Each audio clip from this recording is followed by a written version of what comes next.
This podcast is brought to you by Rebecca Cassells of the Rising Dawn series. Do you like violence? Do you like smut? Are you tired of the stereotypical novels of werewolf romance out there and want something a little bit different? Then pick up Sparked Revolution, Book 1 in the Rising Dawn series by Rebecca Cassells. Available on Amazon, in Kindle and paperback. You too can become a sponsor of Stories, The True and the Fictional by heading on over to buymeacoffee.com/STTATF or follow the link in the show notes. Hello guys and welcome to a very special Stories, The True and the Fictional. I'm in a different location. There's nothing behind me. I'm on a holiday down the south coast, Bateman's Bay. I'm actually heading to Eden tomorrow, so it's going to be a lot of fun. But Ryan, are we going to sell a lot of shirts today with your catchphrase on it? Are you still living the dream? I am definitely living the dream. I've now changed careers from, being just a podcaster and an avid book reader. I am now the new Australian version of Nick Fury. I have had some eye surgery last week and still have to. I thought I was going to get away with not having to wear the Nick Fury eye patch, but here we are. But still living the dream. I'd be living the dream even more if you lovely followers would go on and buy my t-shirt. That would help me live the dream just a little bit more. Yeah, wonderful. Yeah, and speaking of other advertisements, check out our sponsors, Rebecca Cassells, Martin Kearns have got some great stuff out now. Some horror from Martin Kearns, it's very topical, and some paranormal romance from Rebecca Cassells, so check that out. And let's crack right into it. We've got an exciting guest, and I know I'm going to get this right because I have been corrected already. Janelle Schiecke, how are we? Hey, how's it going? You got it right. That was awesome. That's perfect. Yeah. What was your first attempt, Jamie, before you were corrected? Without the E on the end, chic. Okay. That's still pretty good. I see. You would think, it's like, is it silent E or is it not? Yeah. Well, that's why I feel we're very lucky over here in Australia, because if we don't know how to pronounce someone's name, we just call them mate. Or, like that had saved me so many times from meeting people, like seeing people, because me and Jamie used to be in bands and we were both semi-popular back in the time. Yeah. And I would have people come up to me sometimes and go, "Oh, hey, do you remember me from this gig?" Which obviously I was quite inebriated at most of our shows. So generally the answer was no. And I'd be like, "Oh, yeah, hey, mate, how you going?" And rather than having to remember people's names or trying to pronounce people's names, we can just say, "Hey, mate, how are you?" Yeah. So I feel like really we're very lucky over here. Yeah. I worked with someone for 11 years without knowing his name. Yeah. Yeah. Those situations they're always very awkward. Yeah. Because it's like, how do you, and especially when they remember your name and you're like, oh yeah. Well, you feel really bad. I worked in a factory full of Filipinos. I think there was like 5 Australians and the rest were just Filipinos. Okay. And their version of mate is pare. So I just called everyone pare. And then, okay. So I worked with this guy, I just kept calling him pare and he knew me. And then when I left, I got the big card and people signed their names and went, oh, that's his name. Oh, no. But I feel like it could be slightly, you've got that first few weeks where you could sort of get away with asking what their name is again. But then after 11 years, you kind of can't go, "Hey, mate, what was your name again?" What if his name was Pare in the end, and then you were actually calling him his name correctly? Yeah. No, well, I find the trick, and this is a good trick. Okay. You get someone else to come along and introduce them, yes. But I don't go, oh, this is, they have to meet. And you go, what's your name? So they'll remember the name. Yeah. But then I still would have forgotten it. But that's way too complicated for me, so I just stick with mate. Yeah. Even if I have it. I actually had one I used to have a nickname back in the band days. They used to call me Big Man because that was just how I went. And I had a mate who I was really, really close with. And he confessed to me for the first 3 years of knowing me when we were really close, he did not know my first name. he did not Oh, know my name was Ryan. He's just like I had no idea until one of my mates actually called me Ryan, which was out of the box. But yeah, I had several people not know my name. He just thought your name was big. Yeah, yeah, exactly. Yeah, pretty Do much. you, we're already going on way too many tangents, but do you remember that there was this meme, a really funny meme that popped up, and it was basically talking about this, going, what's like when you've met someone, when you've known someone too long and it's too rude to ask them what their name is, and it's Mhm. got them at the aisle, and it's like a guy and a girl, and he's like, "Do you take Janelle?" And he's like, "That's her name."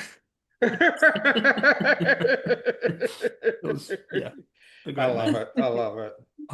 Anyway, we're all about icebreakers here. So we're gonna crack right into this. I can't remember who did it last time. Ryan, do you want to go first? Do you want me to go first?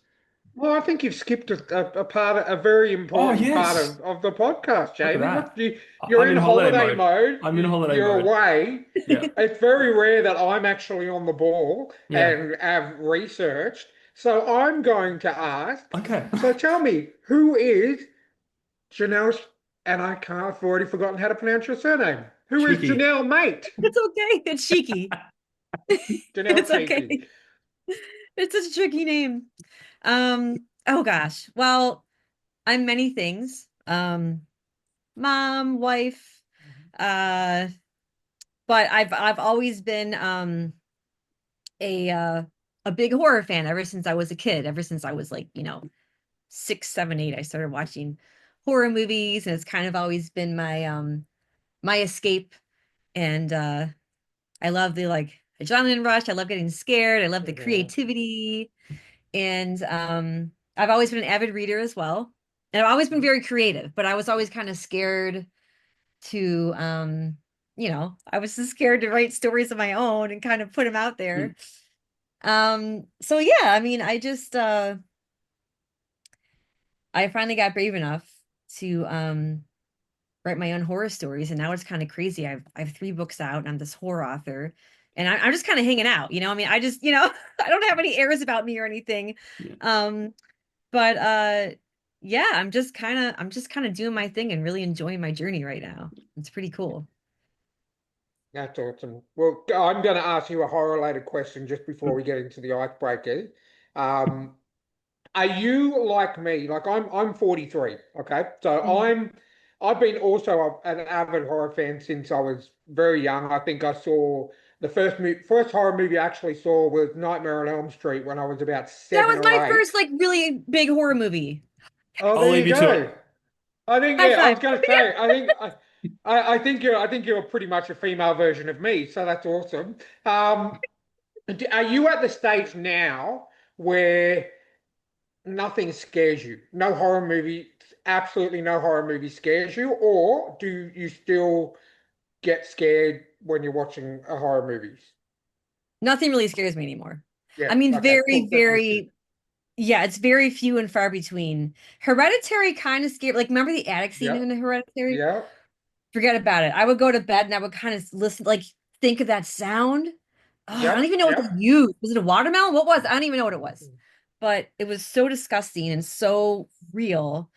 That's the last movie to really, actually no, I saw Terrified by the Oh, yep, same the same director of When Evil Lurks. And remember that yep, scene in the beginning, the shower scene? yep. Oh God, that actually scared me. Like that made me scared to Okay. take a shower. Like, what if I hear a sound? And it was like this really scary scene I was not expecting. I think I go like I'm a member of a fair few different horror groups on Facebook, and I'm always like every so often I'll be like, give me a movie that scared the absolute crap out of you because I truly believe that I cannot be scared anymore because Hmm. there's been movies. There was a movie by an Australian directors that just came out recently called Bring Her Back. That Yes. it was by their first movie was Talk to Me. I don't know if you ever saw that. Another Yes, by Australian the movie. way, a lot of my favorite horror movies are Australian horror movies. Oh, awesome. Mungo Lake is another one of mine. That's found footage. Oh, yeah, And that's Mungo. another Oh, creepy. found footage is my thing. So I've pretty much I love seen found footage. every found footage movie. But Lake Mungo was really, really good. I Yeah. um I only actually got to watch that fully about a month and a half ago because every time I tried to watch it, the sound was because I'm hearing impaired. So the Mhm. sound was so low that I couldn't hear it. And I know Mhm. there's subtitles and everything, but I need to hear it. And it recently went on Shutter, and I got that through Prime, and I watched it. I was able to hear everything. So great film.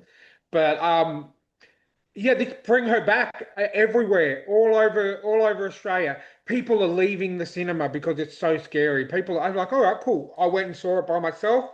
Great story, Mhm. very different take on that kind of horror, but still nothing. So I just wondered if I was the only one, or if someone else, like an avid horror fan like yourself, is get to the stage where you just don't get scared anymore at all. Yeah, no, I'm with you. I mean, I love how creative horror is, and like you said, with the stories Yeah, are I love when it was a really creative story. And Talk to Me was really I really enjoyed that one. That was pretty cool. yeah, Um, but yeah, I think that's what I go into now. And also, I know you'll appreciate this. So the cinematography in horror movies is always yeah, long legs. There's yeah. so Oh, many where yes. I love cinematography. So that's another big reason why I love the genre. Uh they always make sure to really kind of, immerse you in the movie. Um, Yeah. that way. So, but yeah, I don't know. I want to get scared, but it's Me hard to too. find a Me scary too. movie. I'm like, please just give something, just scare. I mean, I am a massive arachnophobe, so I think I couldn't get scared by a spider movie because I wouldn't watch it in the first place because I cannot. Wait, have you not watched Yeah. Arachnophobia? I have when I was younger, but Yeah. But that's what only did it. once. And That's what did yeah, it. probably. And that was like a PG horror movie too. I'll That was never forget PG. that. Well, But Ryan, it just sounds like you're avoiding the movies that scare you. Uh-oh. Nothing actually, It's a scares me, challenge. but I won't watch that because it scares me. well, that's what I mean. I just can't handle spiders, Yeah, so. I yeah, guess maybe I am. Maybe I need to start watching more spider horror movies. yeah. Infested is a really good spider movie. I like that one. Oh, That one's on Shudder. infested. Okay. It's a Okay. French horror Okay. movie. I'm gonna have to write that down because I'm always looking for a new one. All right, Jamie, why don't you take the first icebreaker while I write Mhm. this down. Okay, okay. Well, we encourage very selfish answers on this podcast. We don't. Yeah, set the scene, Jamie. Set the You're scene. you're not. Let's just say everything from Miss Universe has been answered. All right, they've got up. They've said their world peace. We live Yeah. it essentially to narrow it down. We're looking for your pet peeves. We're looking for the things that drive you up the wall. So that being in mind, if you could get rid of anything in the world, what would it be? I mean, a pet peeve, like mosquitoes. I hate mosquitoes. I hate Okay. them during the summer. Like, why are they even here? They're part of Yep. the ecosystem, but I really don't like mosquitoes. Mm, They're, I feel I like just, I feel like if vampires were Pokemon, mosquitoes would be the first little, the first evolution of it. And then as you evolve them, they become vampires. I feel like that's what they really are. They're like the annoying little vampires. they they really are. They carry diseases. Like, what the hell? Like, no one wants that. Um, yeah, I mean, I don't know, there's like nails on a chalkboard. I mean, that sound, ugh. That sound should not Yeah, exist. It shouldn't be able to be recreated, no, or created. Um, those are two things I can think of at the top of my yeah, head. yeah, Um, but yeah, mosquitoes. I have a lot of friends who just, they get bitten and they'll get these huge welts. yeah, yeah. Oh gosh. And we get them really badly over here, especially in our summers in the heat. Even just in like me and my wife, we live in the middle of suburbia, like the western suburbs of Sydney, and we're not Mhm. even rural or we're not even, a coastal town, and they still come and bite the crap out of us every Oh year. God. It's crazy. But yeah, I can definitely get on board with get rid of them. Yeah, I do not like them. Also, I wanted to ask you with spiders. Doesn't Australia, don't you guys have pretty big spiders? I mean, Hmm We do. We do. yeah. Um, We do. We do. Especially me. Jamie, where Jamie lives, he lives up in the mountains, and he's right. His backyard is a national park, Oh so wow, he that's so gets the cool. yeah. And I used to go up to Jamie's place all the time before, like the last few years, and he neglected to tell me about all these dangerous spiders that he has at his. And there was one time where I stayed at his house for a week, and he still didn't tell me about any of these spiders. Luckily, I didn't see any of them, or I would have been, sleeping in the car or something. But Oh no, God, Jamie, yeah, even in suburbia, we get them. Like we Yeah. get ones called huntsmen, which are like they're not Harmless. poisonous. They're not dangerous. They're not, There's scary ones nothing. though. Yeah, ooh. they're big. They're like about the size of our hands Oh my sometimes. God. That's not even right. Like, why was a spider, like, No. why would a spider be But big? the funny thing is, some people leave them in their houses because they eat all the other bugs. Yeah, yeah, They they leave, do. they leave That you makes sense. alone. They leave you alone. But when you Yeah. see something that big on the wall going, Hmm. you God. know, and I just usually I get a Tupperware container, put it over the top, slide the cardboard in, take it outside. It's usually at night God. time, so it's like I kind of like flick it and go Yeah. hope for the best. It's gone. Oh, I'll tell you what, a little quick tangent from me. Well, I think maybe this established my arachnophobia. I used to work when I was going through university. I used to work. We have a supermarket chain out here called Woolworths, so it's like a big like a Walmart kind of thing, but only food and vegetables. I used to work in the deli section, and because I did uni during the day, I used to work from 4:30 till 12:30, 4:30 in the afternoon till just after midnight. And I was driving home one night from work. And all I see is this massive huntsman crawl across the inside of my window. God, So it's on don't. my side.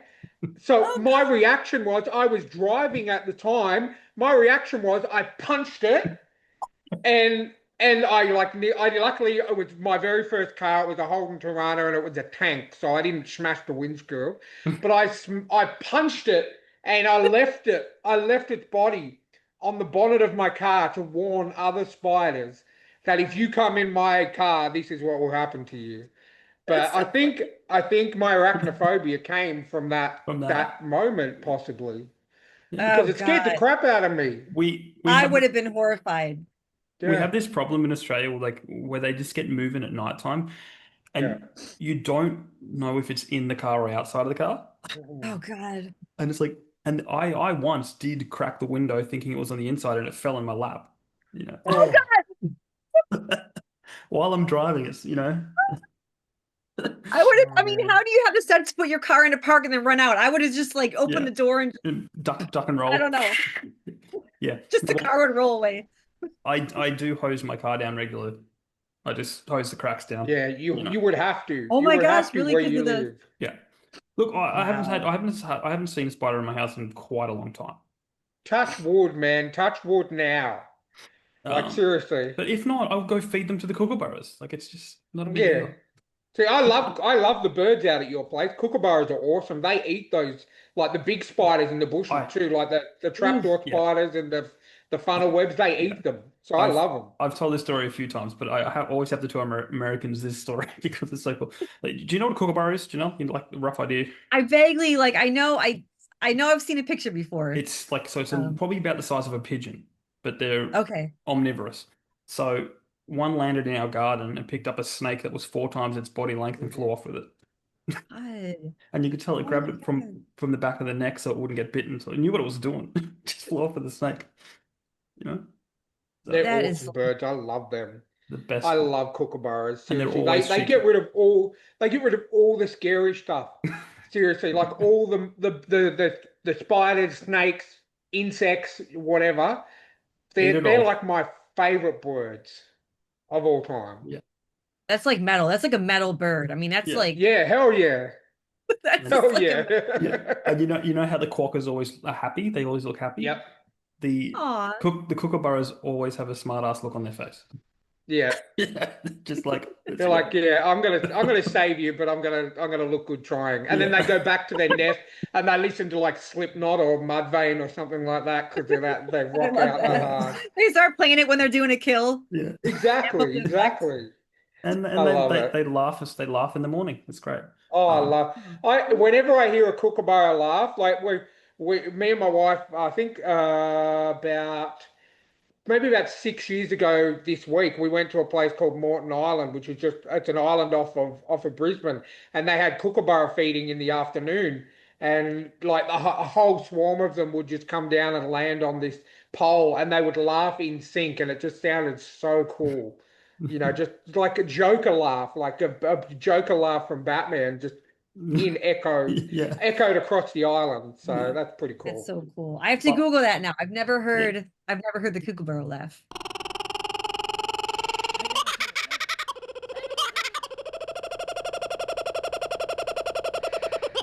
Last story, I promise. I was down in a place called the Grampians, which is Victoria. It's like the high tourist area, and I hadn't been there in a while.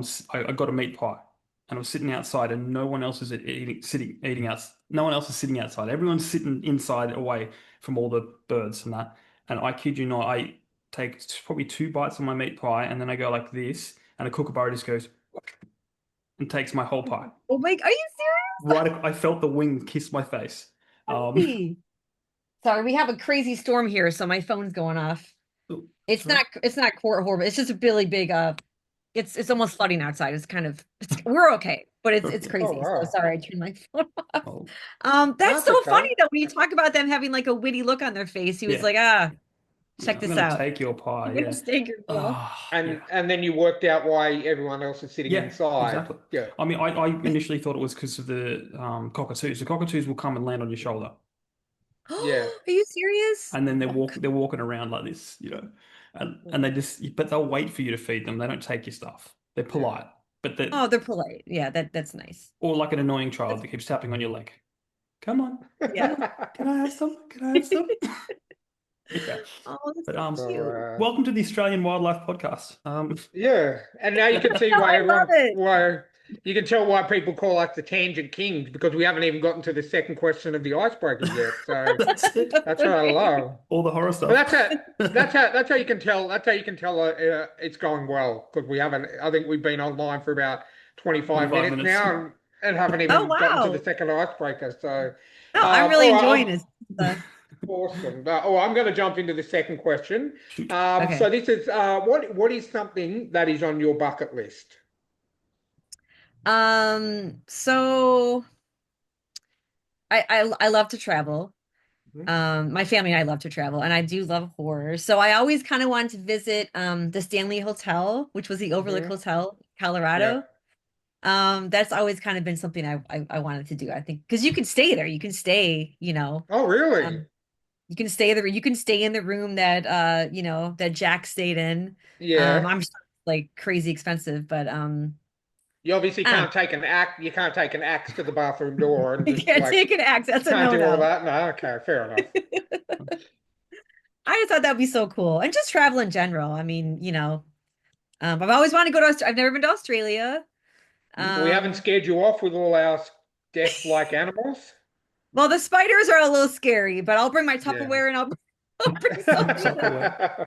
get rid of them. Hey, But I mean, there is such beautiful wildlife there. Yeah, no, Um, definitely. but yeah, I mean, just traveling, that's a lot of that's on a like Alaska, places I really want to go, the family and I. Iceland, we really want to go oh, I want to, to go to Iceland too. Yeah. right? Oh, it seems so cool. Isn't it Iceland one of the ones where it's like Iceland doesn't have any ice and Yeah, Greenland doesn't have any greenery. It's all yeah, covered in yeah, ice. It's yeah, Yeah, really weird how they named those two places. yeah, it is yeah, funny. yeah. They reference that in The Secret Life of Walter Mitty, which is one of my favorite Oh, do movies. they? I've Yeah, Oh, I never love never that seen that movie. movie. you Never got seen to it. It's see so that movie. good. I only went to It's see it is because it Ben Stiller? yeah, Hmm. Ben Stiller, yeah. I only went to see it because my favorite skateboarder of all time was a stunt double in it. Yeah, Oh, okay. and then I fell Oh, in love that's with the cool. movie. Yeah, Rodney Mullen, who Okay. is the godfather of skateboard. So basically, when you see someone do a trick on a skateboard, he probably invented it.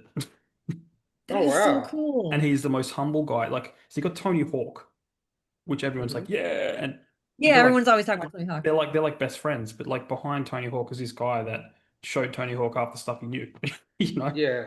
And he's That's Oh genuinely so wow. the most nicest guy you've ever met. cool. Aw. Oh wow. Yeah. Um, Rodney Mullen, Now love I him. gotta But watch yeah, it again. yeah. See, it's just a magical movie. Um, that It's kind of I like Big think Fish, Tim Burton's Big Fish. Remember that movie? yeah, yeah, That one's that's Ewan McGregor in Big yep, Fish, I think. Yeah, see, hmm I can do that. Movies that I've never seen, but you name a movie and I can pretty much tell you one of the stars yeah. in that. My wife hates that. She's like, "Who's that?" Or she hates it and she loves it because when we're watching a movie, she's like, "Who's that?" And I'm like, "That's this guy from this movie." Or that's this person, that's Yeah, this woman from this movie. But yeah, I Yeah. can. I've never seen Big Fish and I've never seen Secret Life of Walter Mitty, so watch them. I might have to check them out. Yeah, both really good But yeah, movies. I can definitely agree with traveling. On my if I ever went to America, I'd want to definitely go to the Overlook Hotel.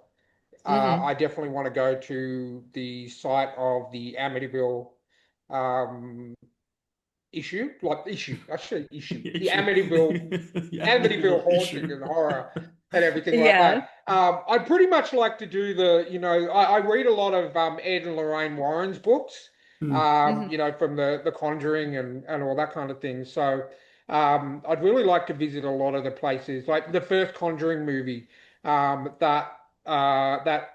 based on a book like House of Light, House of something. I can't remember. I do apologize. I'm rambling a little bit, but the first Conjuring No, movie is based on the true events where Ed and Lorraine Warren went to this farmhouse with the barn, and apparently the people that had actually happened to went to the set of The Conjuring, and all this freaky, haunting, supernatural stuff happened when they were on the set. People got sick when they arrived. All these production delays happen because of, bad weather and hmm. it'd be a beautiful day and then all of a sudden when they arrived on set it would completely cloud over and thunderstorm and it's a whole thing if you look into it. But I think I'd like to pretty much do like an Ed and Lorraine Warren tour of America, all the places that they went to. I've never actually done like a proper ghost house tour or like a proper ghost tour, and I'd really like to go over and do some things like that because we don't really have That would that be many really over here in cool. Australia. I did. I was gonna say I did read something recently too, where the Annabelle doll was Yeah, lost or something. Like yeah. what? We don't need that thing running around. No, not Um, at all. And it's funny. It's funny.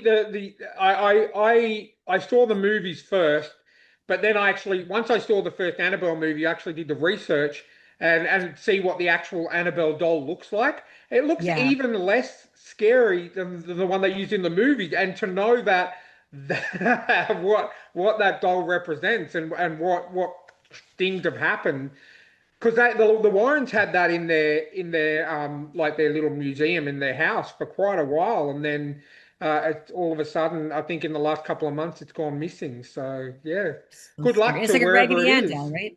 Yeah, yeah, Raggedy Ann doll. Yeah, Yeah. it was insane. So Mm. And that in itself makes it even crazy. more scary. Yeah, right? Like, oh Yeah. gosh, it's such Yeah. an I mean, it was in that big it must have been like so many layers of glass, that it was Yeah, it enclosed. was. Yeah, it was And quite it accurate was because broken from within. well, Oh, it yeah, was right? actually the way that it was depicted, I think, in The Conjuring 2, when Ed's down in his little area in the basement where the Annabelle doll is. I Mhm. actually Googled it, and it was very similar in the way that it was set up within the thick bulletproof glass and Mm. everything like that. Oh man, seriously, so insane. I'd love to have been around when they were in their prime and just like followed them and Mm, just oh man, that would be my dream. yeah. Yeah, it would have been really cool. All right, Oh, I'm going to try and rein it in here and go move on to the next one because sorry. don't say sorry. It's going to be a great episode. It's going to be a We long don't one. we don't have very many horror. I don't. None of you guys, none of my friends, my group of friends that I'm friends with, Jamie and two other guys, really like horror movies. And one of our friends likes horror anime, but that's just not the same. I very rarely get to talk to people who like. My wife cannot stand horror. She will not even go. She likes slasher films, and that's it. So Oh, you really? Well, Fred, that's yeah. taste though. Slasher films are good. Well, we recently just watched, we went through all the Friday the 13th movies, all the Halloween movies we just watched Mm. recently. She liked those kind of movies, but anything with possession, or Mm. supernatural kind of things, she cannot watch at all. She tells me I'm bringing evil into the house when I go and watch them. So she's yeah. So but yeah, it's very rare that I get to talk to someone who likes horror as much as I do. Yeah. No, I love this. And you can tell, I don't know, horror fans just have this kind of like energy, Yeah. right? Yeah, Like when we talk to definitely. each other, it's just you could just get so excited. I mean, Oh, so 100%. the thing is, I don't love horror all that much. I like if something's well written, I'll love it, like regardless of what it Yeah. is. But Mhm. I do like a lot of the people I get along with the most are horror fans. Like Don Campbell. Aw, Don Campbell is like this. I don't know. It's just like horror people are nice, really, really nice, and Yeah. it's probably you're really nice people. maybe Yeah. because they're compensating, or I don't know. It's just like Well, I read somewhere online the other day that people who watch horror movies to relax and before bed are psychopaths, and I'm like, no, we're not really, no, because we're Oh, some because of the that's yeah. nicest people. yeah, That's what I said to my wife. She's like, no, that couldn't be furthest from the truth. Like I'm one of the Mhm. nicest people that she knows, and like it's just yeah, it's yeah. we just I watch it for the story and for the like you said for the adrenaline rush and Mhm. in searching for something to finally actually scare me to not want to watch stuff Spiders. like that. And I see spiders wouldn't put me off watching horror because I know I'm afraid of them. Yeah. It's the new unknown. And, Okay.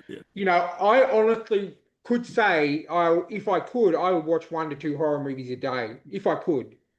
Yeah, oh, same. You. Absolutely. So what was? I was in a good, rhythm where I was watching almost 2 a week for a long time, but now, I'm not watching as many, but I do have Shutter though. So I try to watch like one a week when if I can. If we could sum it up, Ryan is looking for the next spider, right? Exactly. Right? Yeah. The next Pretty spider, much. pretty much. Yeah. Pretty much. Anyway, I'm going to bring this up to make it visual, but what is on your Mount Rushmore of TV shows? Oh, I love that. Oh my gosh. Okay, so 6 Feet Under, one of my Yes, very favorite, yes, right? yes. So good. I only Um, discovered that last year. I can't believe I missed really? it so Oh, much last year. Me and my wife, we because she loves it and my dad loves it, and we just binged the whole thing. We literally all we did was watch 6 Feet Under, and I think it took us like maybe 2 weeks, 2.5 weeks to watch yep. it. And man, that freaking that was a The roller ending, coaster ride right? of emotion. Yeah, the ending as well. Oh, I cried. I cried. me I'll admit too. that I cried. So Yeah, good. I'm getting goosebumps right now. It's yeah, such a good ending. Oh my gosh. That's one of my absolute favorites. So how many? definitely. There's four? Okay, Four. four. Yeah, Yeah. I've watched four. Okay, so Dexter. I love Dexter. Yes, yes, yes, Um, yes. Have you there's a lot started of watching Dexter. the new season? Have you started watching the Well, Dexter Dexter Resurrection? Resurrection was the newest one? Resurrection? Yes. Or no, what was the Original prequel? Sin. Original Sin was the prequel, and That then one, sorry, no, that one was incredible. My husband and I yeah, watched the whole thing. We binged it, and the actor who played Dexter was yes, really I know, good. right? So good. But the new one started last Friday. First 2 episodes dropped on Prime or Paramount, I'm not sure, but yeah, it's called Dexter Resurrection. So um, I mean, the title speaks for itself. So, but yeah, me and my wife watched the first 2 episodes on Friday, and it is absolutely amazing. It Oh, is I so can't good to wait. have Dexter back in our lives again.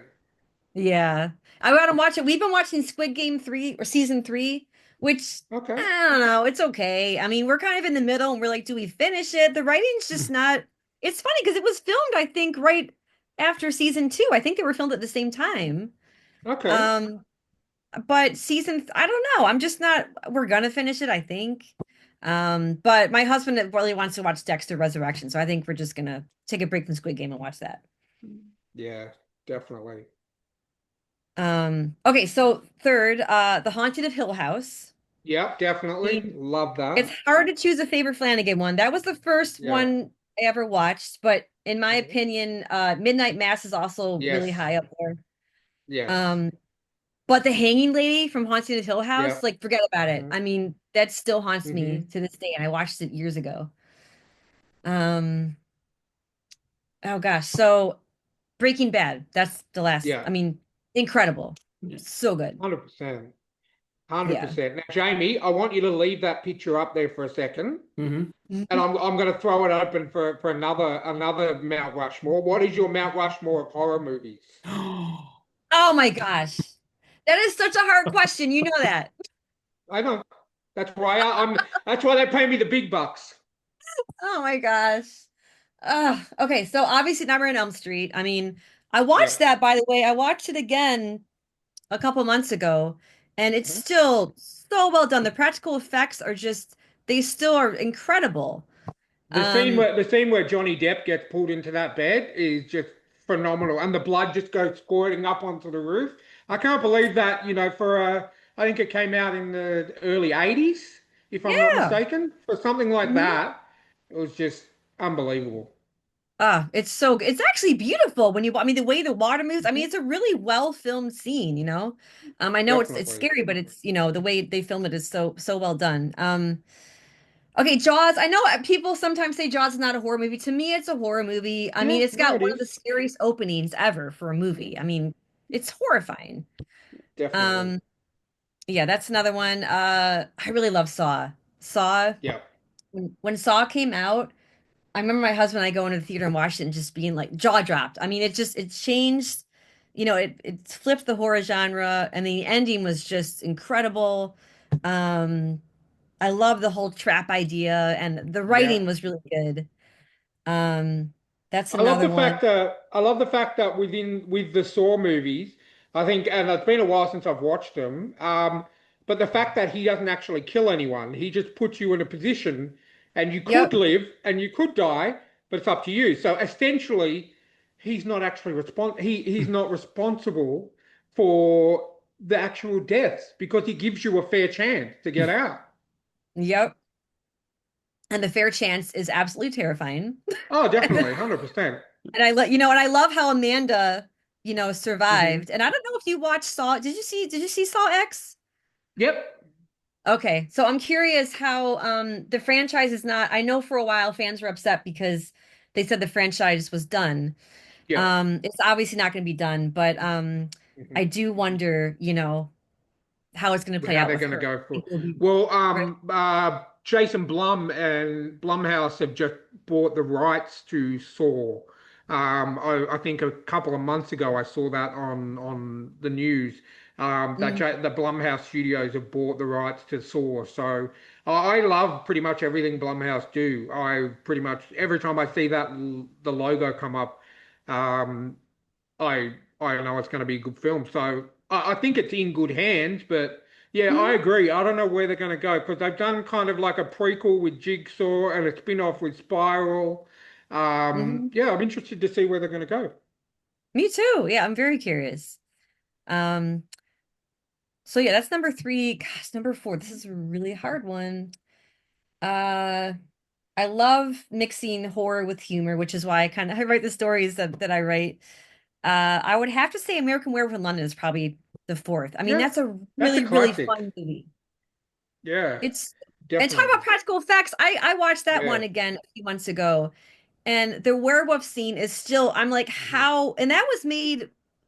I mean, I think that was early 80s as well. I don't think it was late I 70s. I think think it was early so. 80s. I'm going to look it up while So you're talking. yeah, I know it was. But yeah, I know what you're talking about. The first full change scene, when Oh, he transforms into the werewolf, is just insane. It came out in 1981, so 19 not that's a wow, right? that's 44 years ago, a year before I was born. And the fact that that werewolf change scene, the first time he fully changes into the werewolf, is one of my favorite transformation scenes of all time. Oh, me too. It's incredible. I mean, I love the movie Bad Moon, but that Yep. transformation scene, like, come on. I mean, it's like Yeah. sparkles. I don't know what they did, but it's I mean, the werewolf's actually pretty cool. I like the monster, Yeah. the puppet art and stuff, But yeah, yeah, it's still incredible. Werewolf in London. That's definitely my fourth one. Awesome. Well, thank you for answering that on the spot question. I appreciate that. Yeah, thank you for the question. It's always very hard because there's so many ones that I No, love. it really is. It really is. I'm the same. I mean, seriously, my catalog of movies is, probably 30%, action, comedy, latest movies, and then the other 70% is just horror movies, anywhere from the 80s onwards. Like Mhm. I don't care what IMDb rating they've got, I will watch it. Yep. And if it's bad, it's bad. Like all I've done is lose one way that I can always tell it's going to be a good horror movie is no good horror movie goes over the time of 1 hour and 42 minutes. That's how I know it's going to be Yeah. a good horror movie. If it You're goes exactly longer than right. that, yeah, if it's longer than that, it's not really a horror, more, psychological thriller. But seriously, Hmm. next time you watch a horror movie or you start watching horror movies again, look at the time. I guarantee you, not one horror movie that is really good will go over an hour and 42 minutes. Yeah. No, I believe you. American Werewolf. I think that's like an hour and a half Yeah. tops. You know. Actually, 1 hour and 31 minutes. I just remembered seeing it when There I you looked go. up the time. So, well, being that you're a horror author, the next question should be right up your alley. What is your zombie apocalypse plan? Oh gosh, yeah, zombie apocalypse plan. I mean, you gotta, it's the brain, right? You gotta stab them Mhm. in the brain or cut their head off or Yep. Yeah. something. Hmm. I mean, I would think like flame, one of those flame, Fire. like those fire, yeah, those flamethrower things, like, uh, but that would just char them. It Yeah. wouldn't cut their head off. Yeah, I don't know. That's a tricky one. Um, I yeah, I suppose it think I depends would. on what kind of zombies we're looking at too, because we have That's had the this thing. question.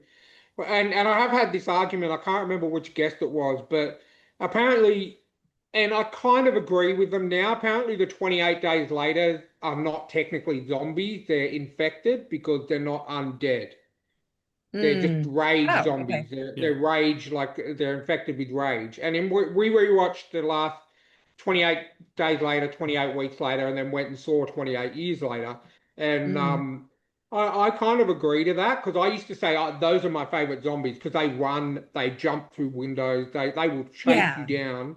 They're not like the George R. Romero zombies who like just the slow, staggering zombies, the Walking Dead kind of zombies.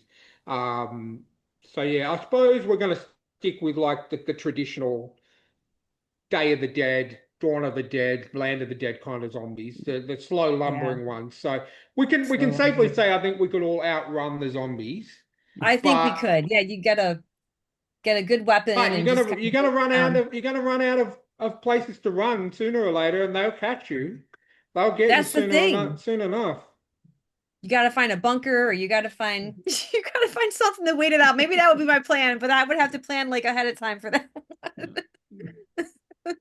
Okay, okay. I like the flamethrower idea. Like even if it would char Like them, I that think one, right? it would slow them down a bit, even more, Slow down a really. bit. It would slow him down to the point where you could use a weapon and Yeah, you could yeah, really cut the head Yeah. off or Yeah. pierce the exactly. brain. So okay, I'm gonna stick with that. Well, plus it's really cool. I Yeah. mean, Yeah, definitely. That's what I mean. No one ever thinks of like aesthetics nowadays. Like it would look Yeah. pretty badass if you're just right? standing there wielding a flamethrower with the fuel tanks on the back, just hosing them down in Yeah. effect. That would be pretty cool. Yeah. I want to be like an Ellen Ripley kind of like, like Yeah, look exactly. like badass. Yeah. Exactly. Awesome. Uh, Awesome. All right. We're finally at the last icebreaker question. no, I love this. Um, so Bill and Ted arrive outside your house in their phone booth time machine and say, "Whoa, dude, Rufus asked us to give you a free ride in our phone booth time machine. Where do you want to go?" Oh gosh. Okay, that's a tough one because there's so many different time periods. Um, I would really want to see a dinosaur. Mhm. Call me crazy, but I want to see a dinosaur. I just Ah, want to see it. I would want to go back to that time period, but I would have to not move. practice my running skills. Yeah. I would have to really like start running a lot and train, but I'm not really a fast runner, so I'd have to like practice. But I think it'd be cool to see a dinosaur. I'd kind of like hide out and you know, Cassowary is I the don't know. closest thing we've I go got. back to that time. Cassowary is the closest thing we've got. Huh? You know the cassowaries? Have you seen a cassowary? No. They look like dinosaurs. Oh, I don't. Why do I not know? I'm gonna I find know I'm gonna the find I'll find a picture of one and I'll send it through in the chat. The I'll other bring it Komodo up. dragon is kind of like those are kind of like a dinosaur-ish. All right. Well, they're flightless birds. They're They like, kind of look a little bit like a. Are you bringing one up, Jamie, or do you want me to yeah, send one? I'll bring one up. I'll Okay, bring it up and cool. I'll bring it up on the screen itself so the audience can have a gander at the thing that freaks me Oh, out the most. Oh, oh my gosh. Yeah, that does look, I mean, especially the head. Yep. There's actually Wow, that is, three types of them. One of them's called a dwarf cassowary and it's like really tiny. But these things will kill you. Like if you look what? down here, if you notice the claws, they actually have raptor claws. Oh my God. So they will run at That, you and jump and stab you. Um, oh my gosh. so That's horrifying. They're so cool looking, but yeah, yeah, also really I scary, especially the first time those I two. ever saw one, it literally freaked me out. I was like, what? I was at wildlife park, and I walked past the fence, and so I saw something move, and then it just emerged from these bushes, and Oh my I'm gosh. just like, what is that? And it just totally and freaked So me I'm out. sorry, but that is legit a dinosaur. I mean, look at Yeah, that thing. That's and because so, it is so deadly, guess where it predominantly lives? oh In no. Does it live like Australia. what? it's It lives Australian. in Australia. It's an Yeah, oh yeah. Australian bird.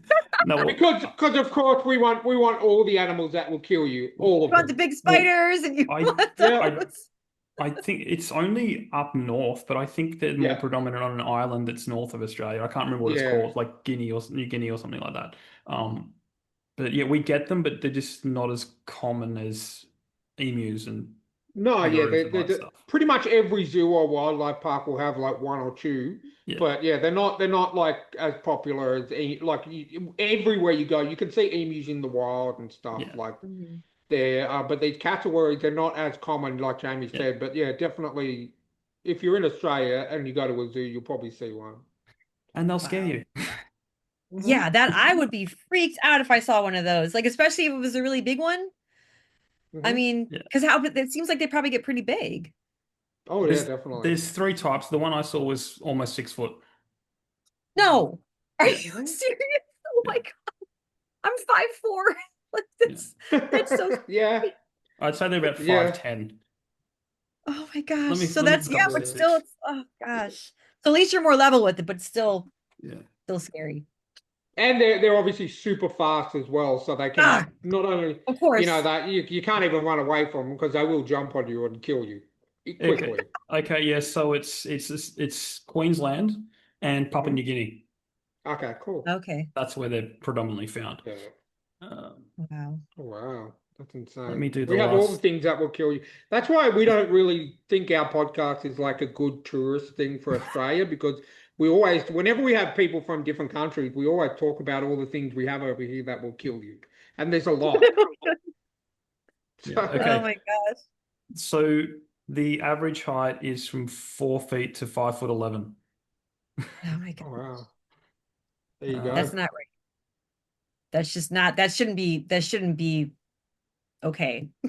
That's I think this podcast is doing very well because it's a horror episode and we're Hmm. teaching people about things that can kill you. So it's only Exactly. fitting. there you go. Exactly. Um, 100% of that. um, All yeah, right. Well, we're almost an hour in and we just finished the icebreakers. I Oh love wow. how this podcast is going. yeah.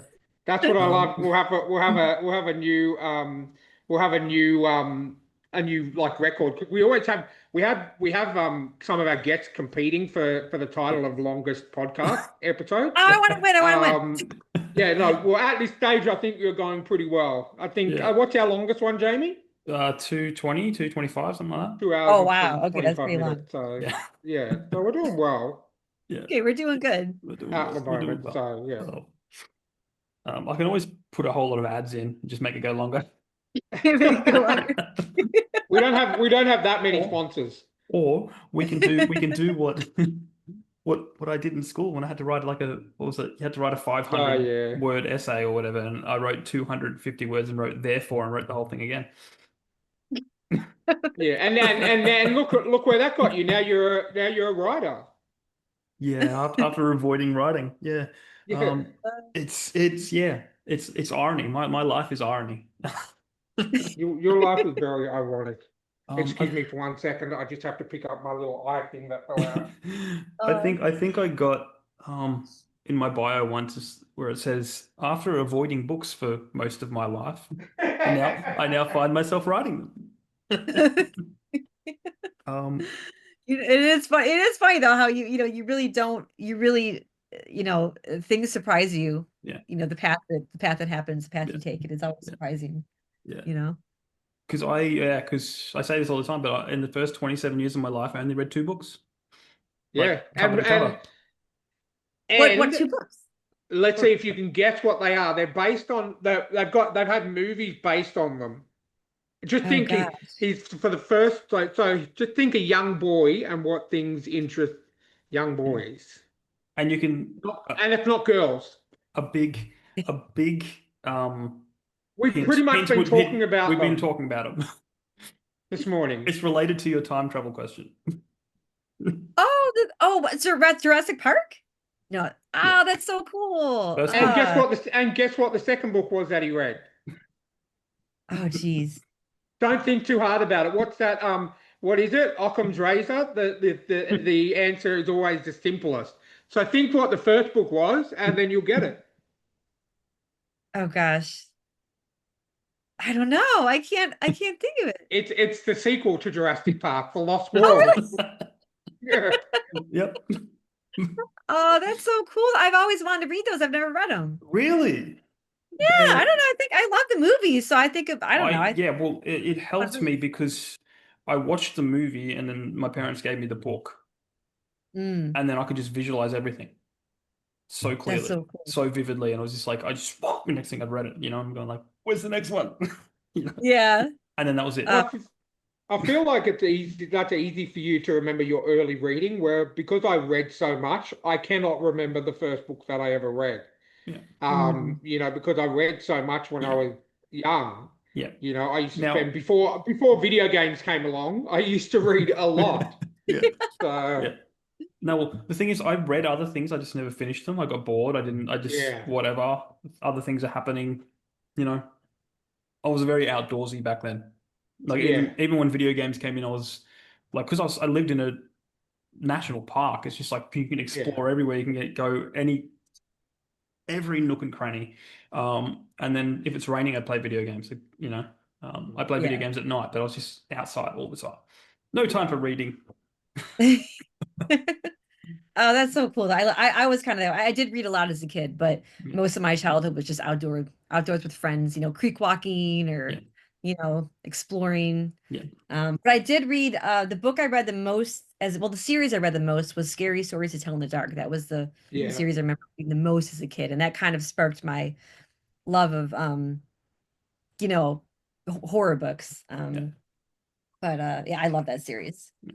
were you a Goosebumps reader when you were younger, Janelle? Oh, that's the funny thing. I Oh, didn't read okay. Goosebumps. I was into scary stories and I started reading, I don't know, I started reading King, you know, in my later teens, I started reading Yeah. King. But no, I wasn't into Goosebumps. I don't know why. That's the crazy thing. It would have been up my alley, but for some reason, I just Choose Your Own Adventure. I read a lot of those. Those are always really Yeah. fun.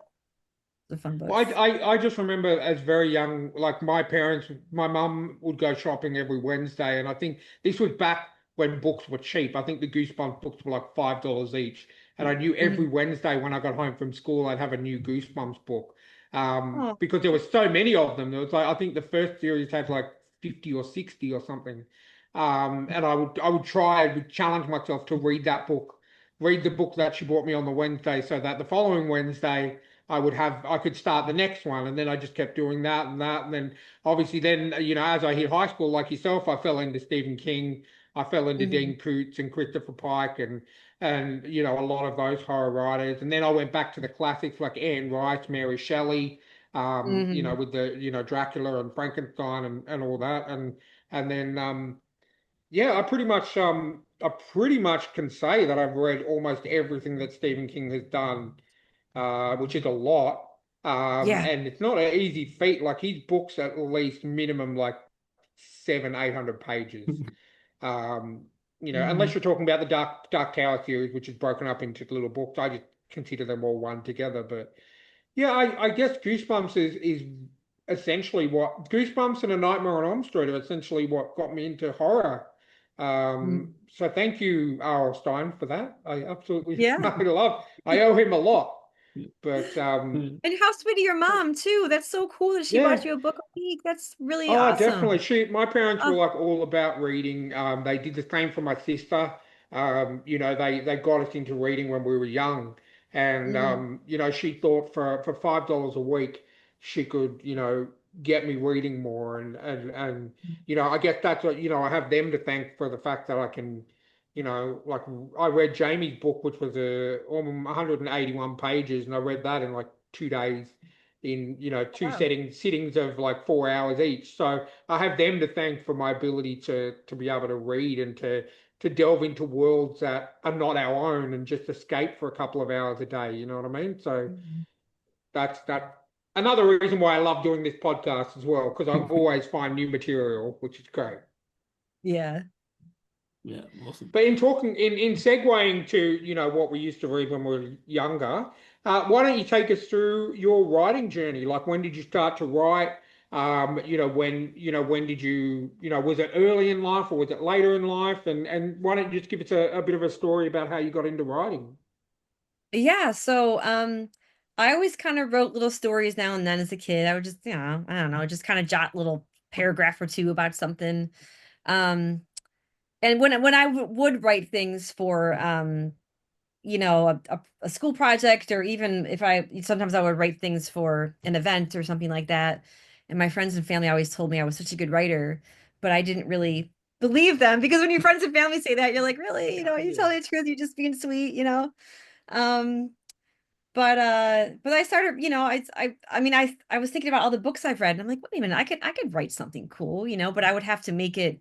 I would obviously have to write something I love. I wouldn't want to write something that's mainstream or something Yeah. that, is, trending, because I don't really care about that, because then I wouldn't write something that was good. Yeah.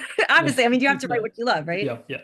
Um, so yeah, and I started writing Ghost Room when I was in my 30s. I didn't publish it until my 40s. It took about 8 years for me to finish it.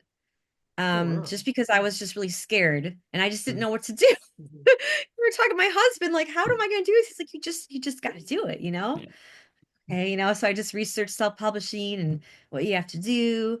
And then I finally got enough courage to finish it and publish it. So, but the funny thing is, after Ghost Room, it was just bam, it came so easy. Yeah.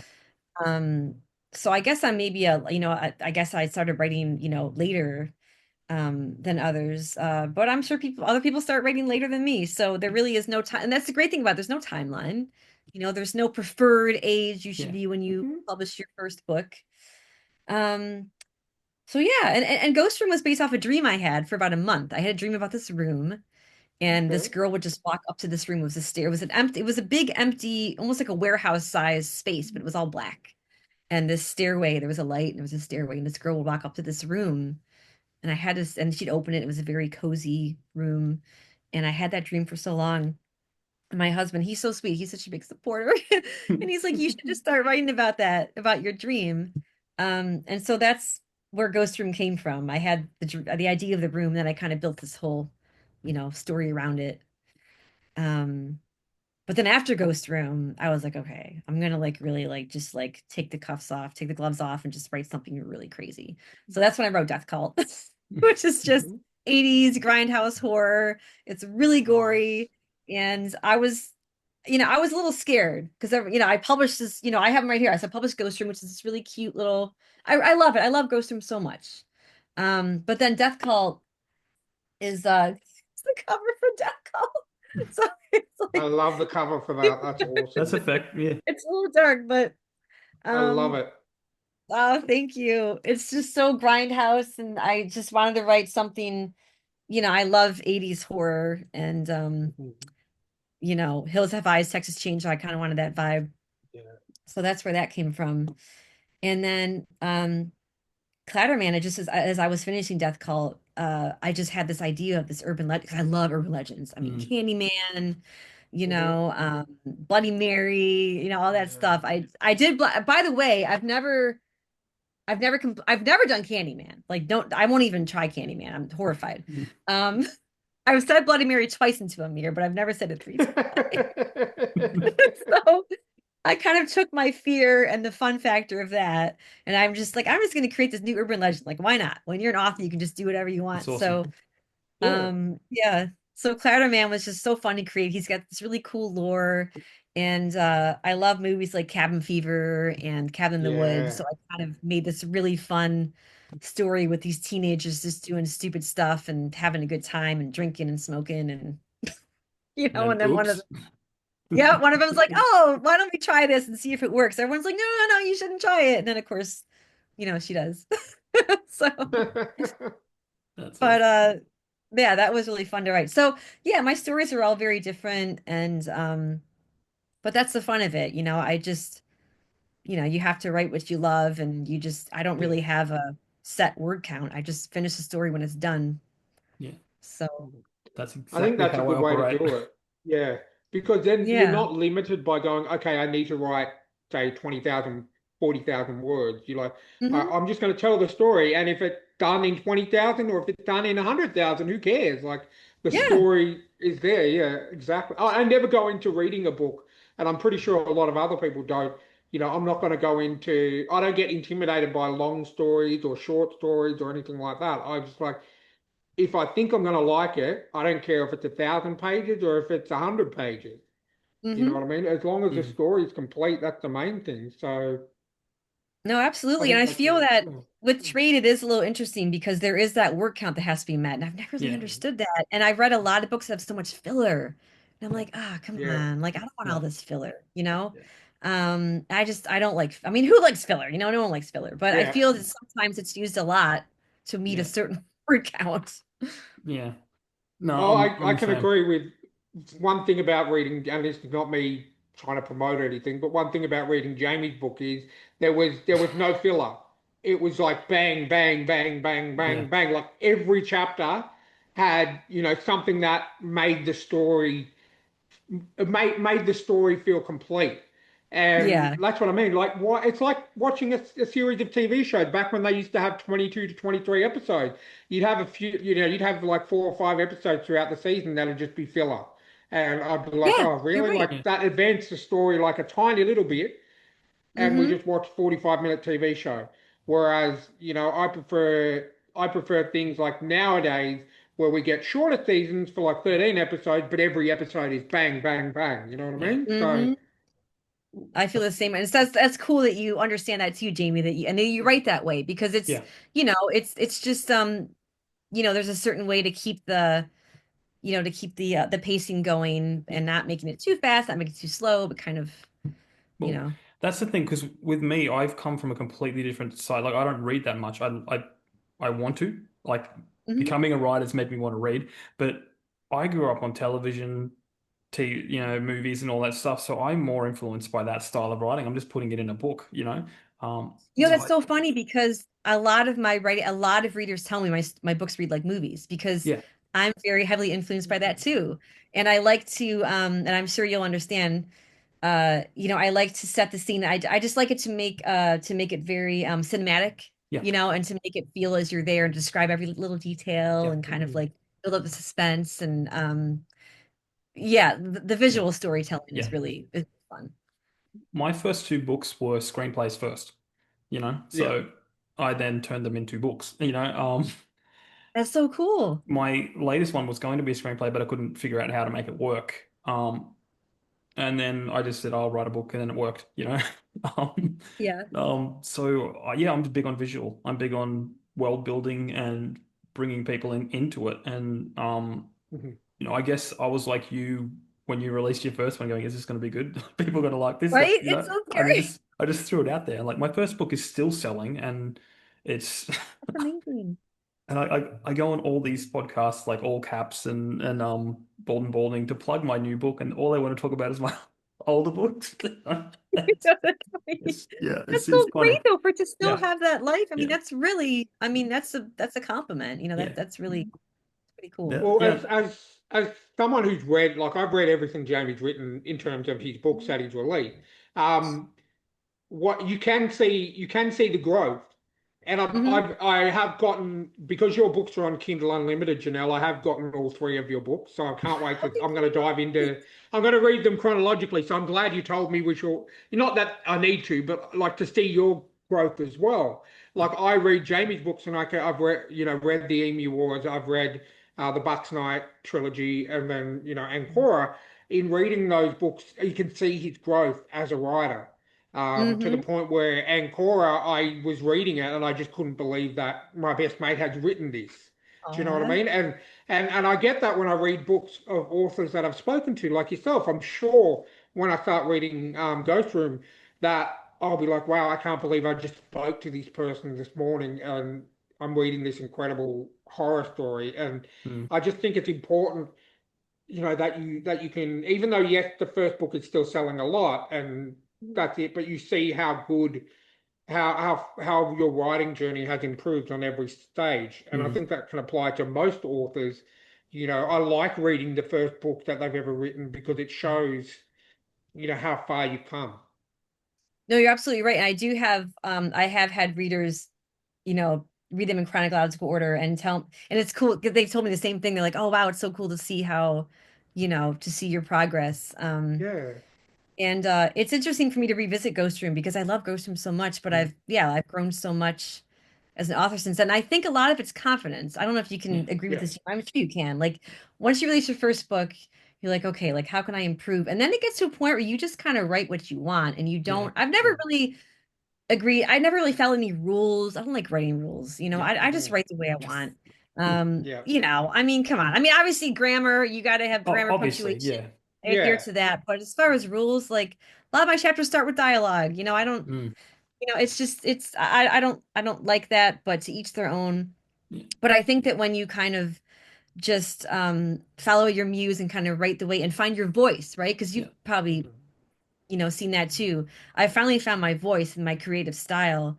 And that's always really fun because then that helps your confidence too. And it makes it almost easier to write the stories because yeah, you know how, you know, I don't know, yeah, you know how you work and stuff and how your writing style is.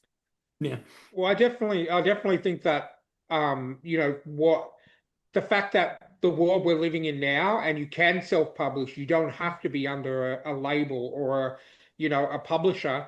The fact that you Mhm. can self-publish means that it is working for people not to follow the rules, to write Mhm. their own way, for people to have their own voice. And I find that, as what I mean, when I read some indie authors, I sometimes think that yes, they are better than the published authors I grew up on because there's no limitations.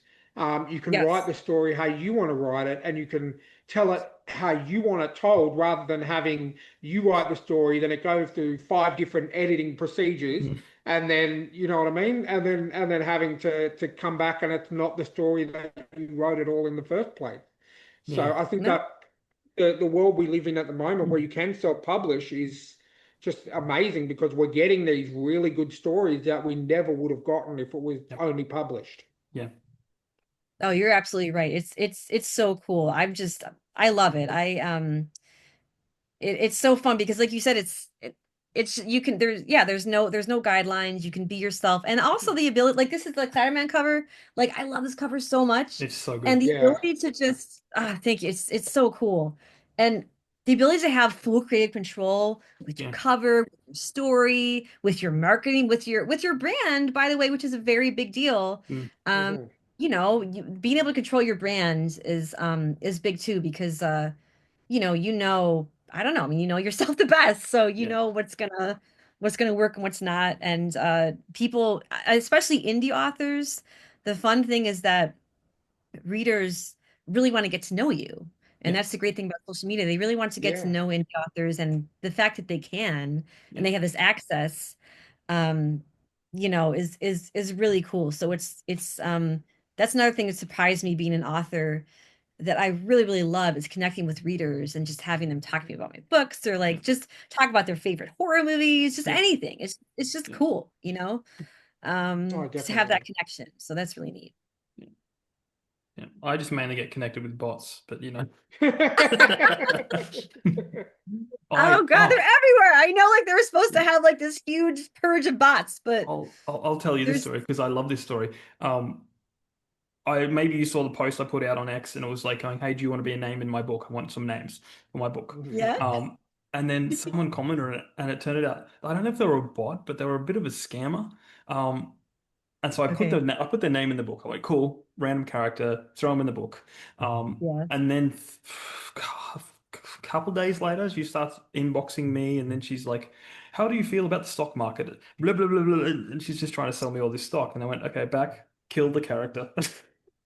And then I killed them Oh, all. that's You know, it was, oh my and God. I made the character be, trying to, sell something to the heroes. Yeah, right. And I just put them in there. I don't know if they're a bot or not, but they're just like, it was just uh, like, I don't want Yeah. to learn about the stock market. Thank you. So crazy. It's always the worst too Oh, when you choose to follow someone back and then you Yeah. get that message a Yeah. second later in your inbox. Like, well, Yeah. mhm. I just, you yeah, Yeah. know. well, I'm one of these crazy people that I go to the profile and look now. And if it says best-selling author, no. Oh, yeah, I'm the No. same way. I Yeah. never follow fulfilling And if authors. I'm not sure, then I reverse Google image or whatever they call it. You Google the image and it'll Hmm. lead you to someone else's profile where they nabbed it from. Yep. So I'm so skeptical now. I'm just like hyper aware. Yep. No, me too. It's like a red flag as soon as I see that, you know. Oh gosh. And then when you get like the author of Where the Crawdads Sing, she just followed me today. Wow, that was so cool. Obviously Yeah. that, like how would you not know that that's, Yeah. fake? Oh my Yeah. God. Yeah. It's funny. Um, Yeah. yeah. Well, do we want to talk a little bit about the Clatter Man? Because it sounds so cool. But I'll bring up the cover because Ryan likes to ask cover related questions. So, I love those. Yeah. so Well, because along with growing up with doing a lot of reading, I also am a massive comic book fan, and I appreciate the art as well as the intriguing stories. Now, Hmm. obviously, with books, essentially, I used to be this person. I used to go off the cover. I would go, okay, that looks cool. I'm going to buy the book. And essentially, 90% of the population out there, that's how it's going to work. They're not going to Hmm. do the research on the author or anything like that. They're going to go, wow, that cover looks awesome. I'm going to buy it. So, in relation to the cover, I've looked at all three of your covers, and I must say. Probably, I do love the Death Cult one probably the most because I think like I'm a massive 80s grindhouse horror fan Yeah. too, so I can say, that really appeals to me. But I really like the Clatterman's cover as well, with just you get that like you were saying, it's like an urban legend kind of story. And just Hmm. looking at that cover, you get that impression pretty much immediately. You look at the front cover, you've got the hook with blood, and then you've got the forest in the background, and then obviously the back cover you've got what appears to be the Clatter Man standing in the Hmm. forest. So, did you come up with the idea of the cover yourself, or did you outsource it to somewhere else, or did you just say, look, this is what I want, and send it to someone to do the art for you? So I found this cover artist on Instagram. Her name's Jelena Gajic, and she's phenomenal. So I found her. So I found her. She's the cover artist for Clouderman, and I loved her work. I reached out to her. The hook is my idea. I was like, I want a bloody saw looking hook, make it look gritty, make it look just like really just like just make Yeah, it have that appearance. So that was my idea with the blood dripping and everything. Everything else is Delina. I mean, so there's an A-frame cabin in the story. And what I love hmm, the most is how she made that A oh and A-frame. yeah, yeah. It's so cool, right? Oh, that's pretty I love cool. I like that. uh and at first she had, this she sent me a silhouette for the Clouder Man for the back cover. And it wasn't it wasn't what I was looking for. So I'm like, listen, like think like Jason Friday the 13th, big Mhm. hulky guy, but he's got a trench coat, it's tattered. And she came back Mhm. with that. And I was like, that's it. Yep. It's a Spider-Man. So yeah, but that the rest was all her. The birds, which I absolutely love because Mhm. it's you know, it's a panic, you know. Yeah. Yeah. Um, the forest, I mean the font, it's just the hook on the spine. I Yeah, love I the hook like so that. Yeah. yeah, that was her. So she takes credit for everything else. The hook was me, but that's it. Everything else was her. I told her I did want like I love the Saw posters. I love how gritty the Saw Hmm. posters are. So I did send her a couple Saw posters. I think it was Saw 2 with the teeth. And Hmm. then what else I send her? But anyway, I sent her a bunch of those and I was like, I want this kind of vibe. And so she matched that vibe, you know, perfectly. Well, I can definitely agree. I think it's definitely. I mean, there's no misconceptions in what you're going to get in the story from the cover. Yeah. From what, and I haven't read the book yet, and I'm just like, yeah, I can tell what we're going to get in this story, which is exactly what you want the cover to do. Hmm. Did you use her for your other books as well? No, no. So Ben McLeod did he did Death Cult. I discovered Mhm. him on Reedsy. Okay. He did movie poster art, which is why I chose him because I wanted Mm. Death Cult to kind of have this like poster-ish feel. And I sent him a Yep. bunch of pictures of death metal bands. Yep. And I Nice. was like, listen, I want the guy to have a death metal look.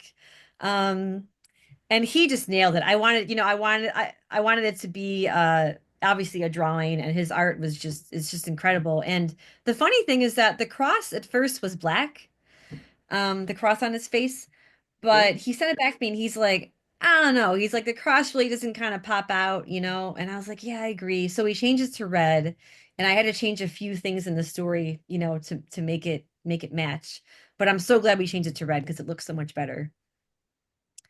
Um, Yeah. No, it really jumps out at you. it does. I love it. It looks so good. Uh and who was Reedsy? God, I should have her name written down, but I used a cover artist from Reedsy for Ghost Room as well. Okay. And Okay. yeah, and she did a great job on that one. That has it catches the vibe perfectly of that story. No, definitely. I think, that the way that the covers are done, especially with the Clatter Man, it just drags me into wanting to read them so much. Like I just want to get started right away, to Oh, be honest awesome. with you. I I love can't that. wait. No, Like, that's great. Interview over. no, no. I actually, because I am an adult, I actually have some housework to do after the interview, so I can't just, Are neglect there my audiobooks? duties. Are there audiobooks? No, oh yeah, there you go. No, no. But you know what? I do like audiobooks, but I do like sitting down and just reading and like because I can give the characters voices in my own head.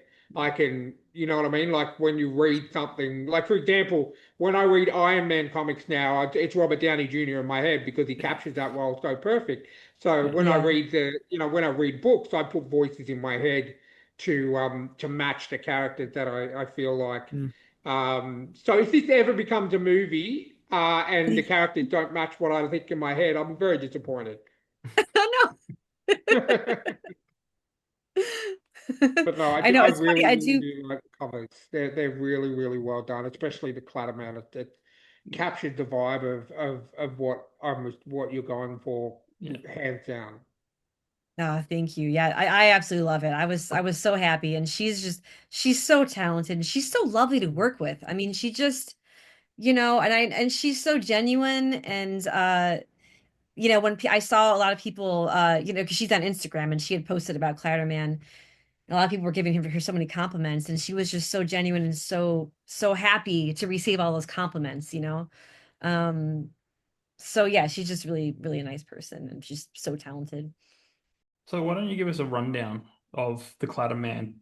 Mhm. Reveal the urban legend to us. Like, Oh man. Okay, so I'm gonna try to like I don't want to give it all away, but he okay, I will say he has a tragic backstory. I love tragic backstories. mm, Yeah. Um there's more he's not just some I mean, obviously he's slashing away, but there's a reason Why he's slashing he's away. Yeah. yeah, there's a reason to it.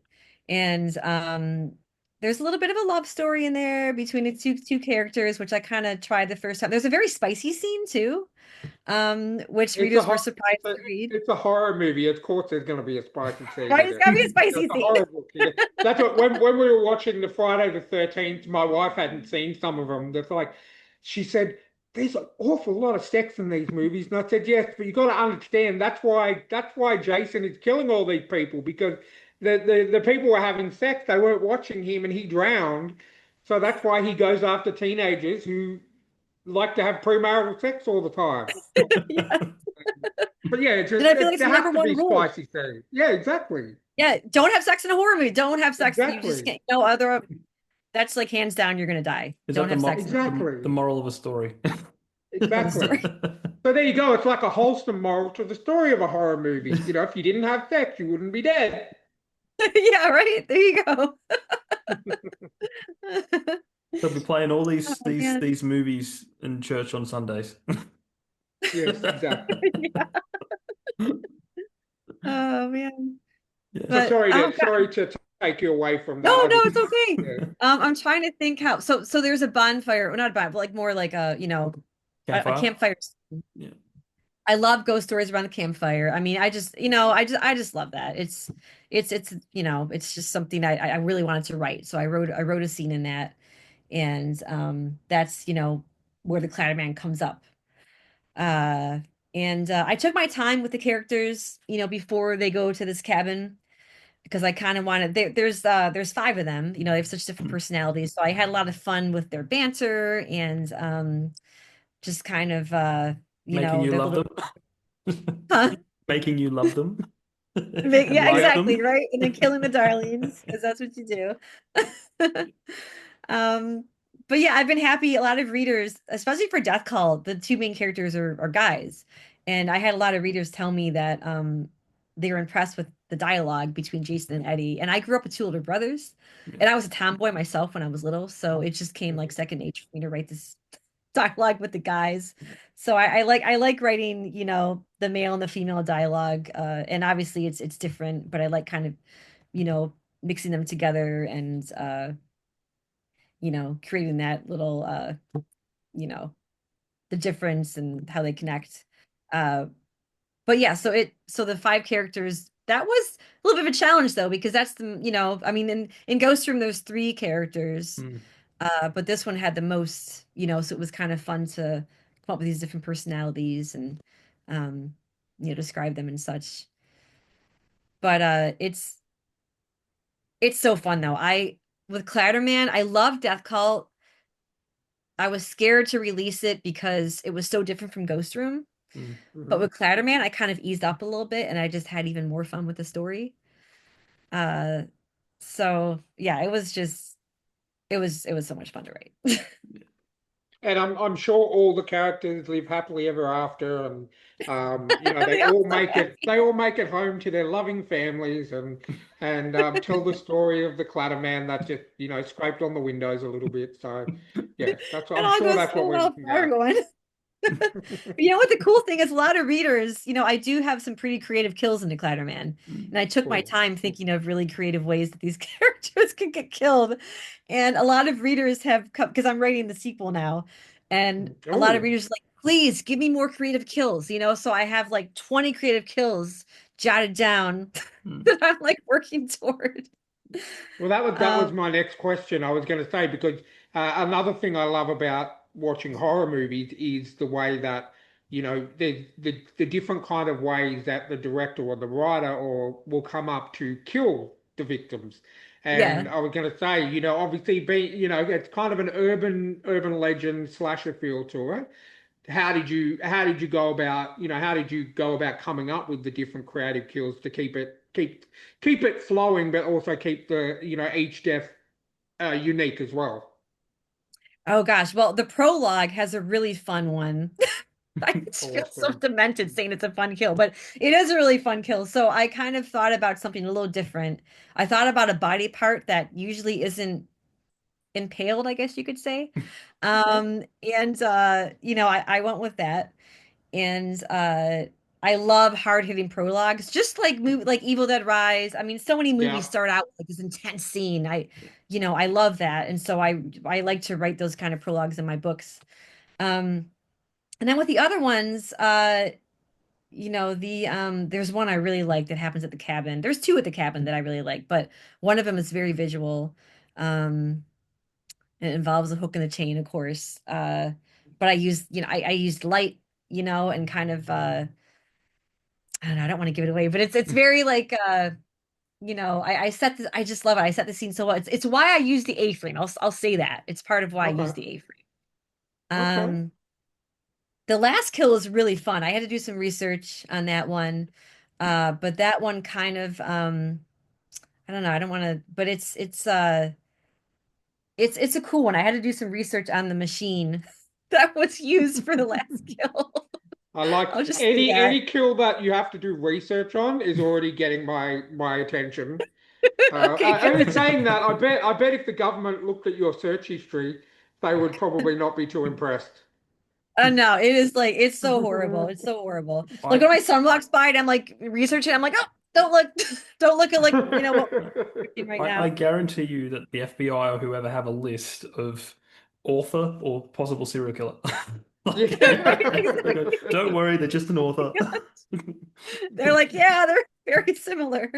Okay, someone needs to write that book about an author becoming a serial killer. Oh, there is, Right? there is. Oh my gosh. Is Yeah. No, there? there is actually I think it's actually a true crime thing. I read about or I heard about Mm. there was an author who wrote a book and then murders started happening exactly as they were appearing in his book, and the police were speaking to him for help and for questioning of if I find it, I'll send it. But yeah, it ended up being he was the one who was actually killing the people to write the book. Do you know what I mean? So he was Oh, actually his research it was real. on creative kills was actually to do the kills, and this is real life. I 100% swear it is real life That's hardcore. that he was actually murdering people to get the inspiration for the next kill in his book. Oh my God. That's So crazy. That's like an American that makes me think of American Psycho, that book. Yeah. I yeah. mean, Oh, you know what? American Psycho, I had never seen, and my wife watched it so many times, and she made me watch it with her. I was Mhm. on board until the last 5 minutes of the film. And I'm like, you know what? I hate it. I absolutely hate Yeah, I it. know. I hate it. I hate I it. know. Because It, spoiler alert for like a 20-year-old film, it was all in his head. And that really, I Took it away. hate it. I hate it when movies do that. Like the latest Joker movie does that as well. And it just drives me insane because the whole movie was so good.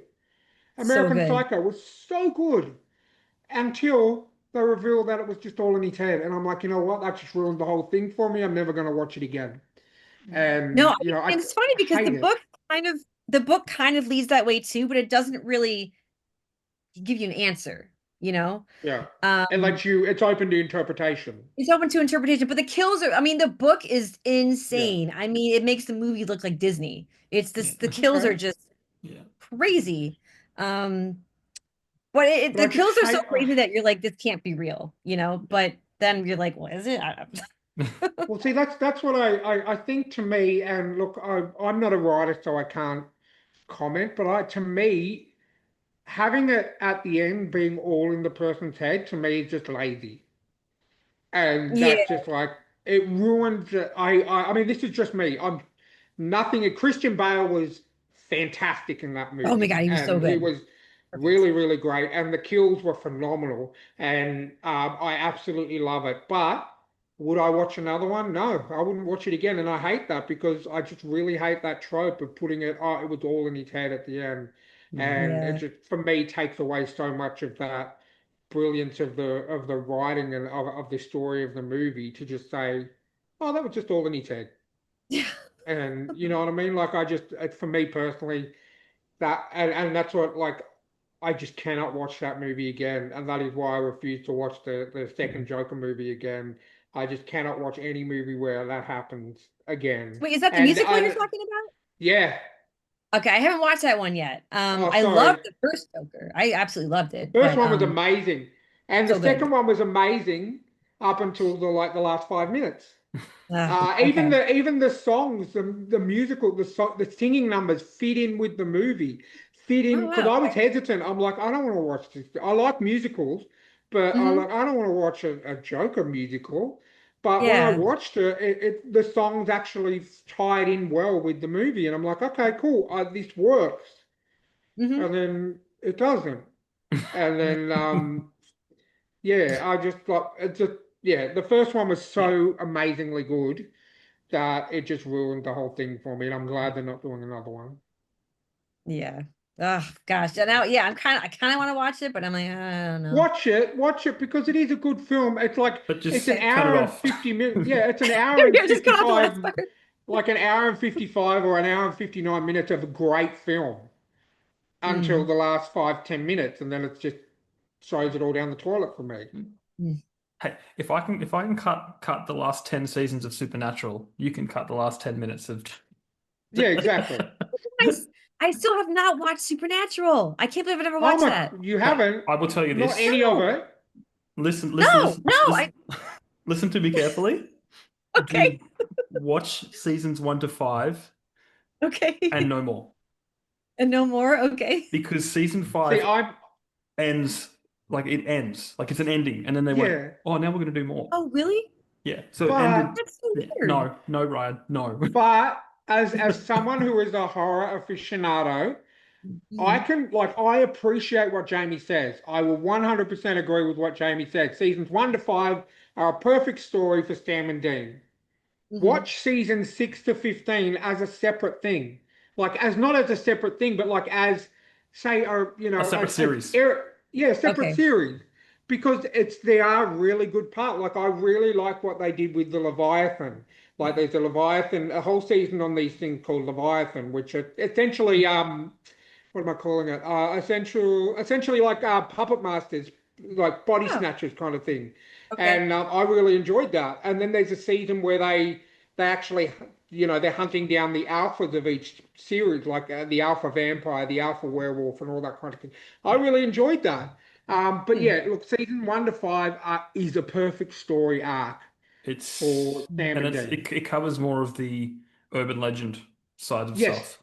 Oh, it Like, that's does. cool. Yeah. Okay. but it's so authentic because I mean, they're driving from town to town, solving Hmm. cases, saving people from monsters, demons, and all this stuff. They even leave vampires out for like a whole Hmm. season or two. There's no vampire talk Yeah. or anything like that. Yeah.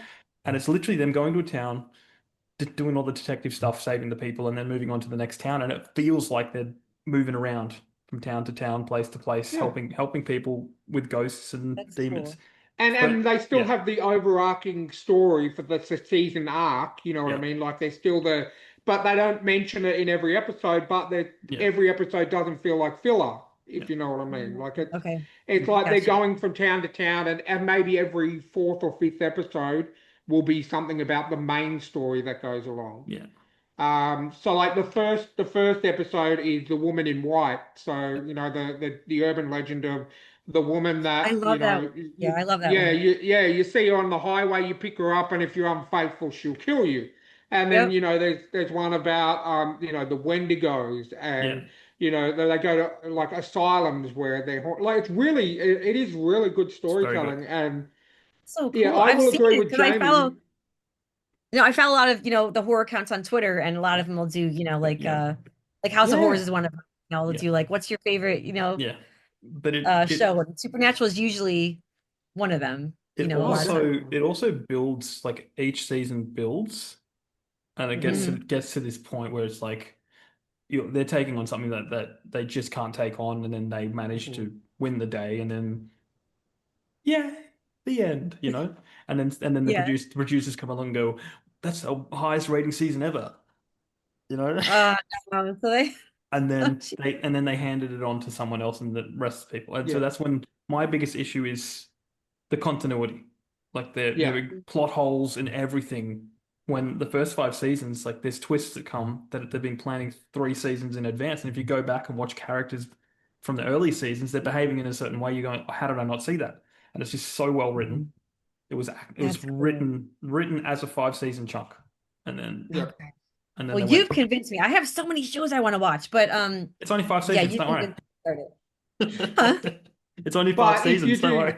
It's only if five things. you if you do like if you do watch more than 5 seasons, like I have myself have gotten up to I think season 10, and I only Okay. stopped because not because of choice, but just because you get so many new shows that come out, and you go Hmm. into something else and you take a break. I always watch a season of something and then watch a season of something else, so I don't get over burn out or anything. Yeah. Um, but yeah, look, it is really, really good. Like it's a good show even after season 5. So don't feel like you have to stop at season 5 just because Jamie said Jamie's like, so. I don't know about Look, that. no, Um, what I will say is, if you want to go past season 5, have a year break yeah, have a between. break.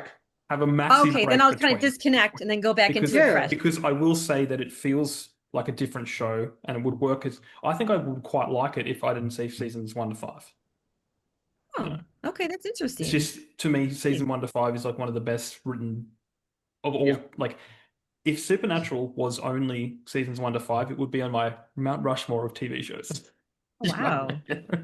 It's that well written. Like, I was having nightmares watching that show, but I kept watching it because like it Oh, was so good. really? It was so Oh, good, you know? oh gosh, I'm so excited And to watch it now. and like Jared Padalecki and Jensen Ackles are So the good. perfect like they've got that brotherly vibe. Like even from the Mhm. first season, you feel like they're brothers. And Jensen Ackles is one of my favorite Yeah. actors of all time. Like he was in Smallville, which I absolutely Mhm. loved. He was in Supernatural. He voiced my favorite character in the Batman universe, which is the Red Hood in Under the Red Hood animated film. Um, he's been in so many amazing things that I'm just like he can do no wrong, and I believe, and he actually got the dream of voicing Batman in the Long Halloween animated film from DC that came out 2 years ago. So, in my opinion, he would be a fantastic Batman if they weren't going with super super big names. Yeah. But Mm. yeah, but That's yeah, yeah, that's just I don't seriously. know that much about him, but I'll have to, yeah, that's interesting. Well, seriously, Supernatural, as a horror fan, I can definitely get on board. Yeah. I have watched seasons 1 to 5 so many times, it's not funny. Oh, And yeah, even the later seasons are still pretty good. Yeah. So And I that's okay. forgot what that's we were I talking that's about. our recommendation. Oh, awesome. sorry. No, Yeah, I see people mention it. I I get very forgot what we were passionate about talking that about. show.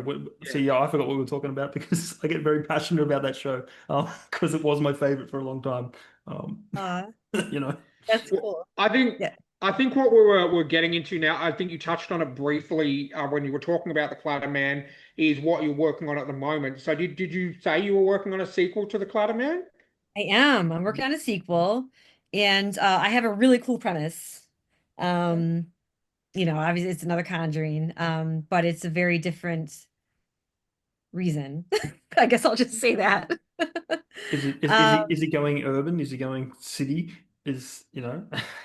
mhm. Are you not, you're not allowed? Is it going to be like the Predator and Predator 2? You're like Predator 2, Concrete Jungle, Clatterman. It is gonna be, he will have I will say he will have a plethora of victims to kill. No. Say that. Well, that's what you have to do because even Friday the 13th, where I think it's number 8 or 9, where Jason takes Manhattan. I mean, he I love that seriously one. I love a it. superhuman killing machine in the middle of New York in It's so Manhattan fun. with so many victims to kill. He just like there's people like coming up to him on the street and they're like, "Hey man," he's just stabbing them. And it's just like, that's what you need.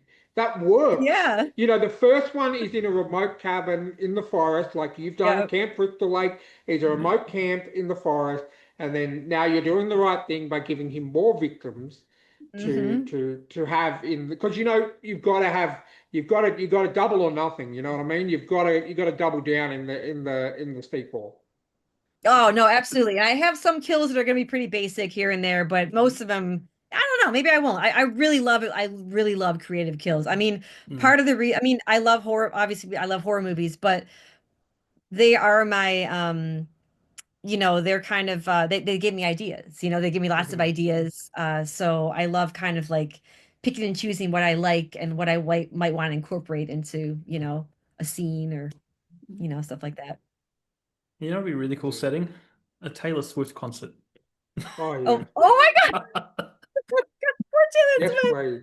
Hey, Yes, no, no, please. she doesn't have to die. I'm just saying at a concert No, because there's yeah, like millions of people at a Taylor Swift Oh my God, concert. at a Taylor Swift concert, Yeah, no less, where it's yeah, all like, yeah, sparkle and yeah. Or I oh think my God. they Woodstock. Yeah. actually touched on that in sorry to go back to another sort of movie, but M. Night Shyamalan's latest one called Trap. They actually had a serial killer in a concert, like a famous person's concert where he's taking his daughter to this concert, and the FBI are there and they know that he's at that concert. So he's standing there with his daughter, they're bopping along to like little teeny bopper song. He's trying to look for a way to escape out of this concert without getting caught. And I think that's actually, we know M. Night is touch and go, like yes and Mhm. no. This is actually a big yes from M. Night Really? Shyamalan. It's got Josh Hartnett as the serial killer, which is really good. Oh, I He didn't know he he was a plays that role. killer. Oh, see, I'm Yeah. funny. I don't like to research a lot of things about movies before I watch them, but I knew he Hmm. was in it. But that did not ruin anything. Like I did not, that's a good role for him because I love it when those kind of guys who don't really fit that type Hmm. necessarily, Yeah. kind of like, oh my God, have you seen Creep?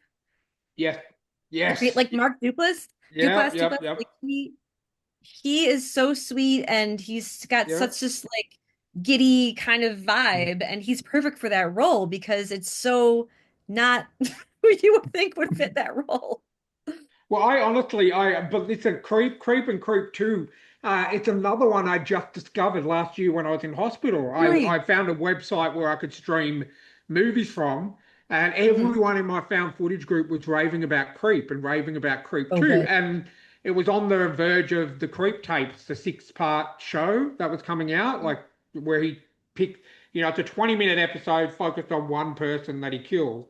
Yeah, And then yeah. so I watched them in the hospital. I was like, why have I not seen these? These are so good. And you're right, he comes across as such like a lovable guy, oh, he's Yes. a goofy older guy, and he just wants to film something, and he's hiring someone to come up and film, whatever he's filming.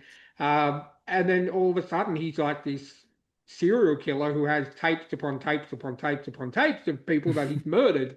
And It's yeah, exactly. You wouldn't picture him as being a serial killer. no, not at And all. yeah, that 100%. And I enjoyed the Creep tapes as well, which was it was only 6 episodes on Shudder. I wish it was a lot more, but Yeah, he is such a good actor, and so he good. he hasn't done much at all, and I think that's a shame. I do too. Yeah, I saw him in Morning Show. I did watch Morning Show on Apple Okay. TV.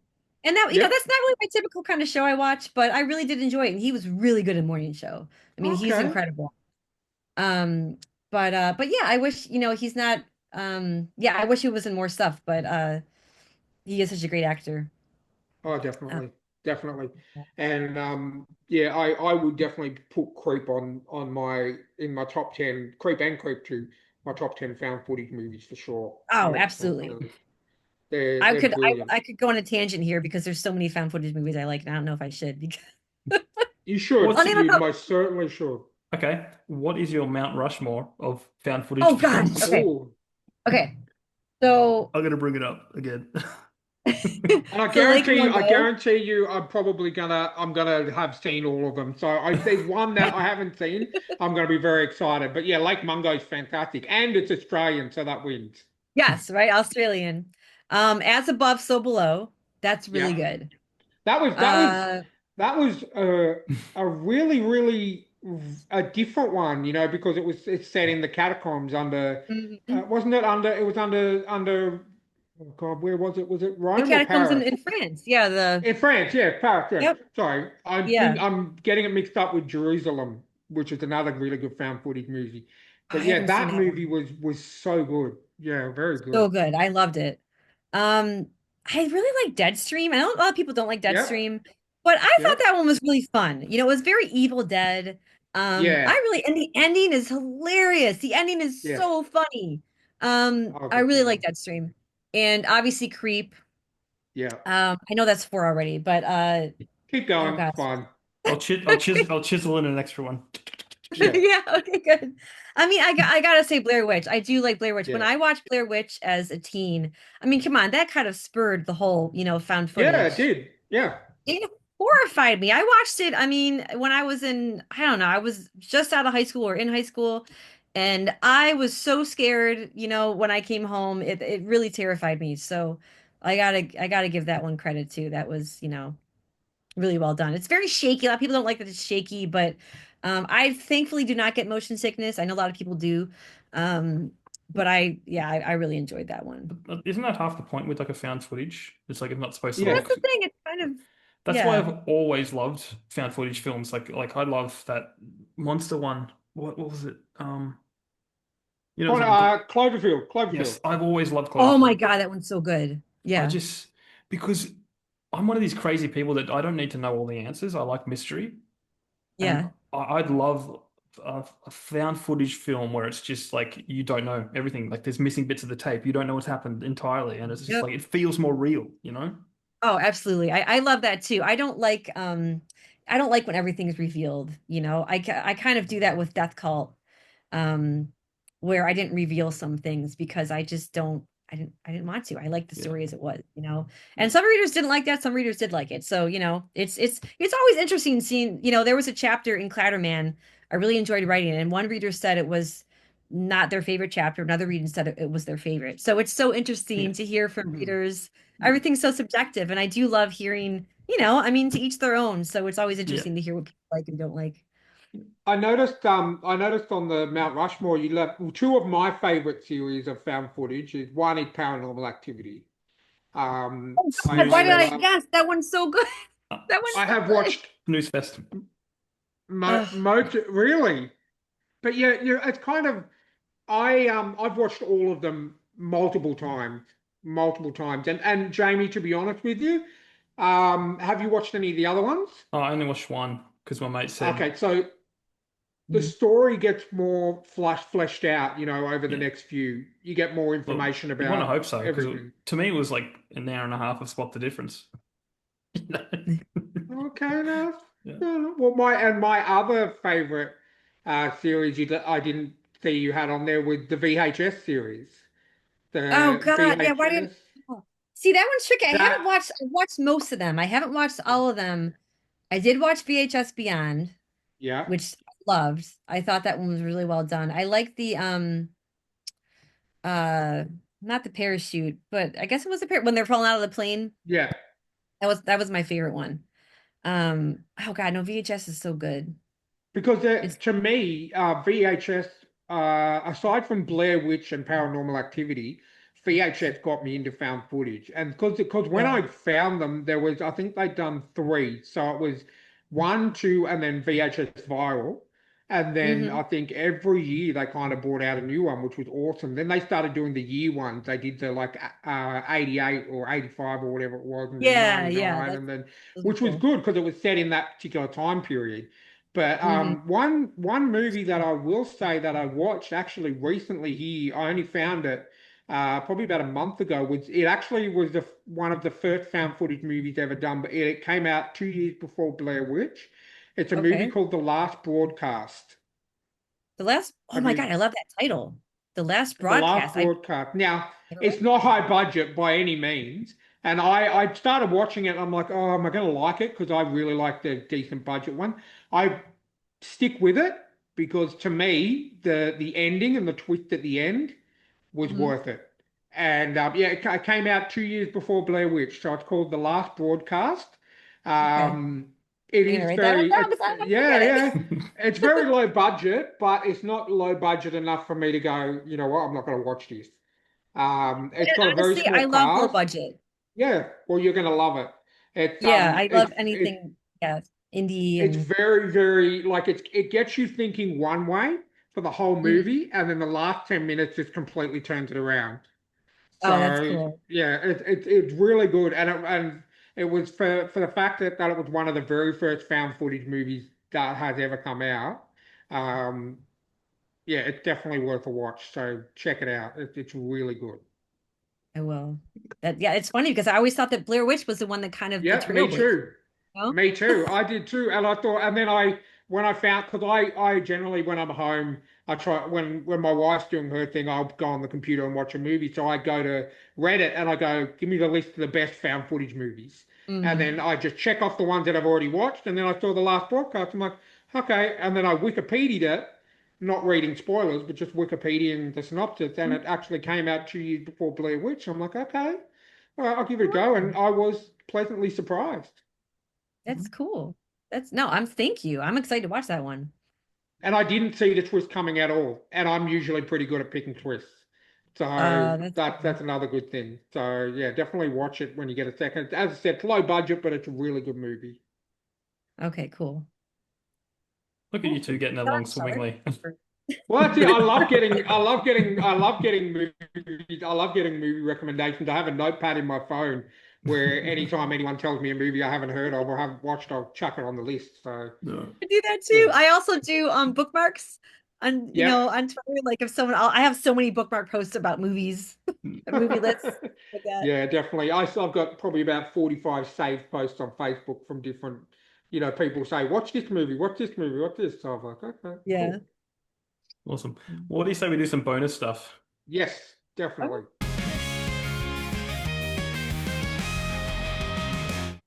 Off the cuff. You don't know I'm a what's little coming. nervous. I'm excited. And we're doing really well. We're almost at the 2 hour mark, so you Oh, hey. might be the longest one. And it hasn't felt like 2 hours, which is the show. No. This It feels like a hasn't. good Yeah, interview. Feel sorry it's for the great. guys got to edit it.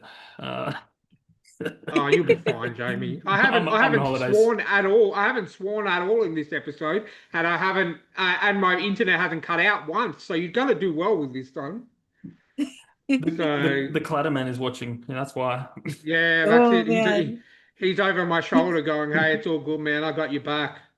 You know what's funny? I created him, but I will never because he's got a conjuring. Like there's a certain way you conjure him up. I Yeah. would never try Mhm. that. Even though he's I'll my do it. own creation, I would Yeah. nope. Well, I'll do it. I've done the Bloody Marys. I've done the Candymans. I've Yeah, done nothing's happened to just, me. you can try Clatterman though. I'll When try you Clatterman. find I'll you'll let you try know. that one. And Okay. If Clatterman comes to me, I'll be like, I know you're creative. Please don't hurt me. Please. yeah. No, in a way, Janelle's already summoned him because Oh, she Oh I man. like created it, it. you know? That's Yes, true. That's true. that's it. Yeah. So hopefully, Yeah. because of our interview, he won't harm me. He'll just see me Yeah. as an offshoot of yourself. All right, Ryan, why don't you take it off? Take it away. Yeah, I'll start with this one. Okay, so all six off the cuff answers. You don't have to just one or two word answer it. You can elaborate on the answers. Okay. And we're all reading related, so I'm pretty sure you'll be fine. Okay. So what and I know you have touched on this already in the interview, but what is a book from your early reading days that has stuck with you? Definitely Scary Stories to Tell in the Dark, like hands down. And the first one in the series, that's the one I think I read the most. Um, the artwork, by the way, is just terrifying and it's so good. But that really spurred my love of scary stories, and it was really scary. I mean, it's a kid's book. It's legit Mm. scary. So definitely that one, that was a big one for me. Okay. Cool, cool, cool. All right. If you could spend the day with any fictional character, who would it be and what would you do? Oh gosh. Um, that's a tough one. Like book or movie or And like, yeah, any fictional. oh gosh. That's a hard one. I'm trying to think of my favorite characters. Um, Gosh, I just thought Forrest Gump. I thought he just kind of popped into my head. Yeah. I don't know. You go for a He just run? had so many adventures, and I think if I hung out with him, I would go on like a really cool adventure. Yeah. Are you a bit of a runner? Because that might come up, you know? That might come up. I'm not, so that would be tough. Sitting on a park bench eating chocolates. Yeah. Eating chocolates. That's more my speed. That's my Um, awesome. just going back to the scary stories, Tell in the Dark. That movie that came out a couple of years ago, is that based on those books? It is. Okay, Yeah, it 'cause I is. And enjoyed that movie. I thought that was that. I didn't think that movie was for kids at all. yeah, no, I thought it was really well done. I Okay. really enjoyed it, especially that lady, the really big lady Hmm. with like long black hair, and Yeah. Mm. I was so excited for that to come out. I couldn't wait. I thought it was really well done. Okay. I The just because I spider kept story. when. Oh, don't no no no. We're not talking about that one. Oh no, I brought it up because We're not talking about that one. I can't even handle talking about them. That's what our mutual friend Chris. The Hogwarts Legacy game that came out. It's a game on PlayStation, Xbox, Harry and Potter it's game. about Harry no, my Potter. husband and The son are Harry really Potter big game. gamers, but I'm sure my husband knows about it. Yeah. Okay, well, basically, it's like an open world Harry Potter game, so it was pretty cool. I was looking at getting it because I'm a massive Harry Potter fan, and our friend Chris said, "Don't get it just yet because there is a lot of spiders in it, like huge, huge spiders, to the point where the game actually in one of the updates they put in an arachnophobia mode, so you can actually put that in, and the spiders turn into some other kind of uh threats." So you can actually put in that. That's how bad it got. That's how bad it actually triggered people's Oh arachnophobia wow. so Oh my bad that they gosh. had to put in a mode where you can click on it and you don't see the spiders. There's something else instead. Wow. So that That's tells you how crazy. real those spiders were. Yeah. Oh my gosh. So, but all right. Next question is, I got an image for this uh, one too, Ryan. sorry. I got an image for this one too. No, thank you. No, Oh, as long as no, it's not spiders. no. For this question, I have a Oh, Oh, for okay, this that's one? picture. that's fine. That's Okay. fine. Okay. All right. So yeah, we're gonna set the scene for this one, okay? Okay. So picture you're in a and I'm gonna say picture you're in a log cabin, but there's no it's not a horror log cabin, so you're not gonna die. You're there's a fire burning as you can see. There's a nice rug. I actually picture like a bearskin rug Yeah. where you're just sitting down and there's your favorite book of all time is sitting on a chair. Someone walks in to read you that book. It can be anyone, living, dead, doesn't matter who. Who would you pick to read your favorite book to you? Okay. This popped in my head. So my favorite book's Pet Cemetery, Yep, awesome, but I will nice. want Vincent Price to read it. Oh, yes, I like that. Mm. I like that. He popped I, into I my head. can I I love can his hear voice. that voice. Yeah, I can hear that voice reading that Yeah. book. That's quite. I like that. I like that a Yeah, lot. right? Yeah. That popped in my head right away. That's That was probably a that's probably the quickest answer quickest we've answer. ever had to that question. That's awesome. Excellent. Excellent. Okay. If you could, this is a bit of a creative one, right? So if you could take any protagonist from any one of your books and throw them into someone else's work, can be a book, can be a movie, can be a TV show, video game, whatever you want, who would you pick and where would they go? Oh gosh. Yeah, that's a tricky one. Um, I think I would pick Carrie from Death Cult. And so put her somewhere out, like just put her in Yeah, another. yeah. Like she could go play with Spider-Man, or she could go, like any, she could go visit I think Jurassic Park, I think I'd put like, her in one of the Lego movies because she would be like, "What the hell is going on?" Because she's kind of a badass, so she'd be yeah. like. So I think I put her in one of the Lego movies. Would you keep her as she is, or would you make her a Lego version? I make a Lego version. Oh, for sure, a Lego version. Absolutely. That's pretty awesome. Okay. All right. Well, the next I like that question question. That's a good is one. Yeah. okay. The question number five. Okay. Oh, hold on, Jamie. You missed the question again. Did I? Oh no. Oh, What yeah. question four Yeah. is? What is a must-read indie book? Oh gosh, there's so many. There's so many favorite. So I do have to say I'm part of the Dark Veil Society, which is a Hmm. group of indie horror authors. And we kind of, talk shop and we support each other and we help each other out. Some of my favorite books are so Dark Bloom by Melly McCabe, you know. I love that one. And really all of them. I mean, all the, so many great books. Violent Ends by Steve Stark. I really like that one. Other indie. Um, okay, so In the Lair of Legends by Dave Busan. That's another really good indie Yeah, book that I I've read. that's on my TBR. Okay, good. Yeah. Um, A Dangerous Man by J.L. Engel. That's another really good one.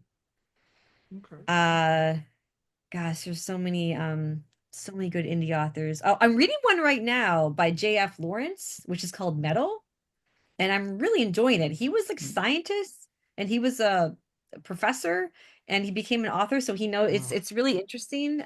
It's not something I, would usually read. But it kind of deals with scientific stuff and kind of um Right. rust and the deterioration of Mm. rust and like it's really interesting. So I'm reading that one right now too. There's so many more that I want to mention. I mean, I'm trying to think. There's so many great authors I've read. Um, those are ones I can think of on the top of my head.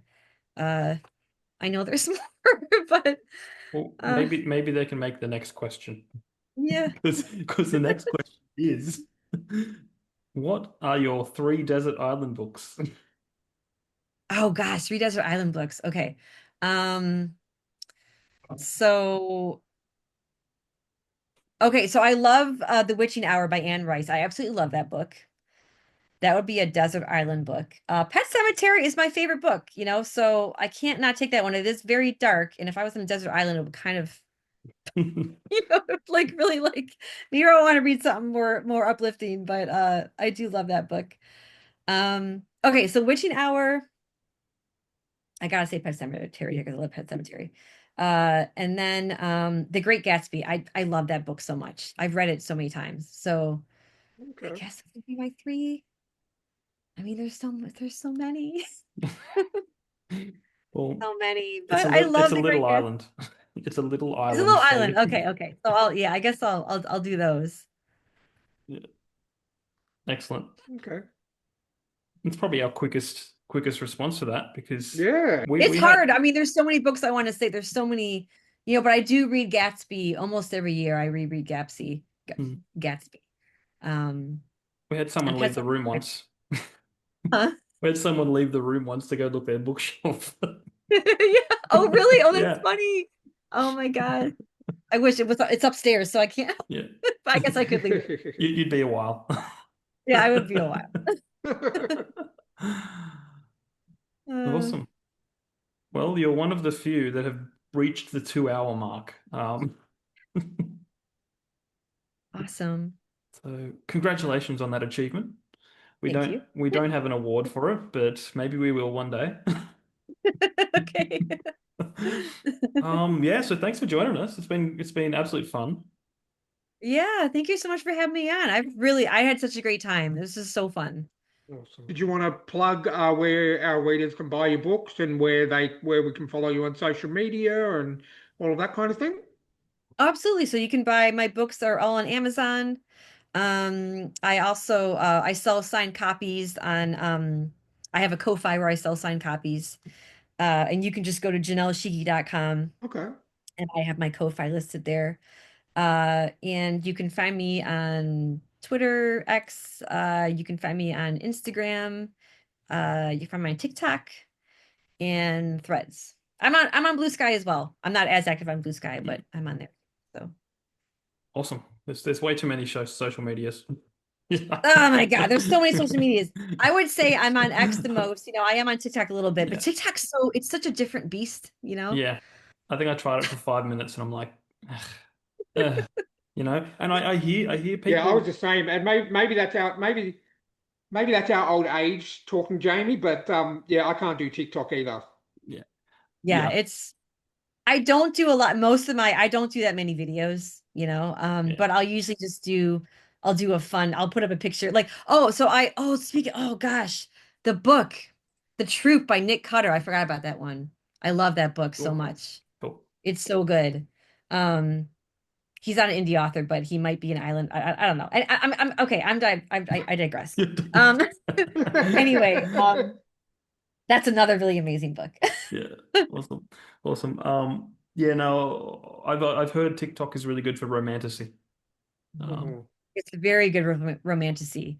Yeah, it's the biggest on that. And I say the Nick Cutter because I did post a picture of the troop on, on TikTok yesterday. I made a little funny, you know, mention about it. But um, yeah, romantasy is a big one on TikTok. Yeah, it's just not my thing, you know. Yeah, I no, mean, I don't like to read romance or, it's to each their own, but yeah, I've never been in, but it is a really it's a huge genre though. So Oh, no. yeah. The only romance I like to read is or spicy scenes I like to read is when I know that the two people involved are going to get murdered horrendously. So that's why I'm going to enjoy reading your one. that's, I gotta say, I watched Hard Eyes and I did enjoy it. Oh I mean, God, how did I just? It was so good for a laugh. My wife even liked that movie. it was so fun, and I did like the Yeah, romance in it. yeah. It was a But fun movie. there was so many parts where I was like, I was more laughing at that movie, and I think that's what it meant to do. I don't think it Oh was meant to yeah, scare anyone, but it was just, me and my wife spent the whole movie trying to pick the killers, who the killer was, and yeah. oh, it was so fun though. Such a good movie. It was a really fun movie. I do wish there were more creative kills. There was a Yes, really no, cool one definitely. early on, but Mhm. after that, it was kind of like it wasn't as creative. But it is what it is. Maybe My Mm. favorite part was at the start where the two people who were influencers are getting engaged or something, and they're trying to get the perfect shot, the perfect, he's like, "Can you do it again?" But we'll do it, and they both die horribly, and that is perfect because I hate those kind of people, Oh and my God, yeah, I'm the yeah, same. it was so I good. love that That part. would, I think that was just kind of like a tribute to people who just don't like social media influencers who need to Yes. film every part of their life. Mhm. But yeah, that's such a good movie. I love it. Yeah, it was really good.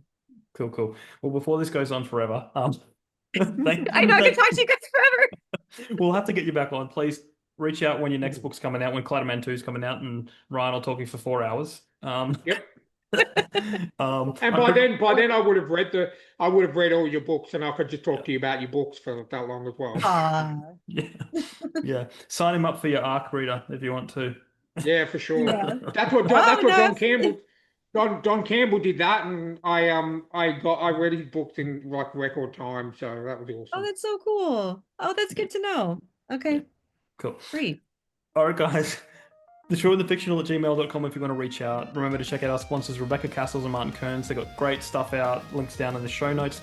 Thank you again to Janelle Schiecke for coming on for a cheeky chat. Is that a thing now? Yeah, I guess it is. I like that. I like that. And yeah, we'll catch you next time. See you next Great. time. Good.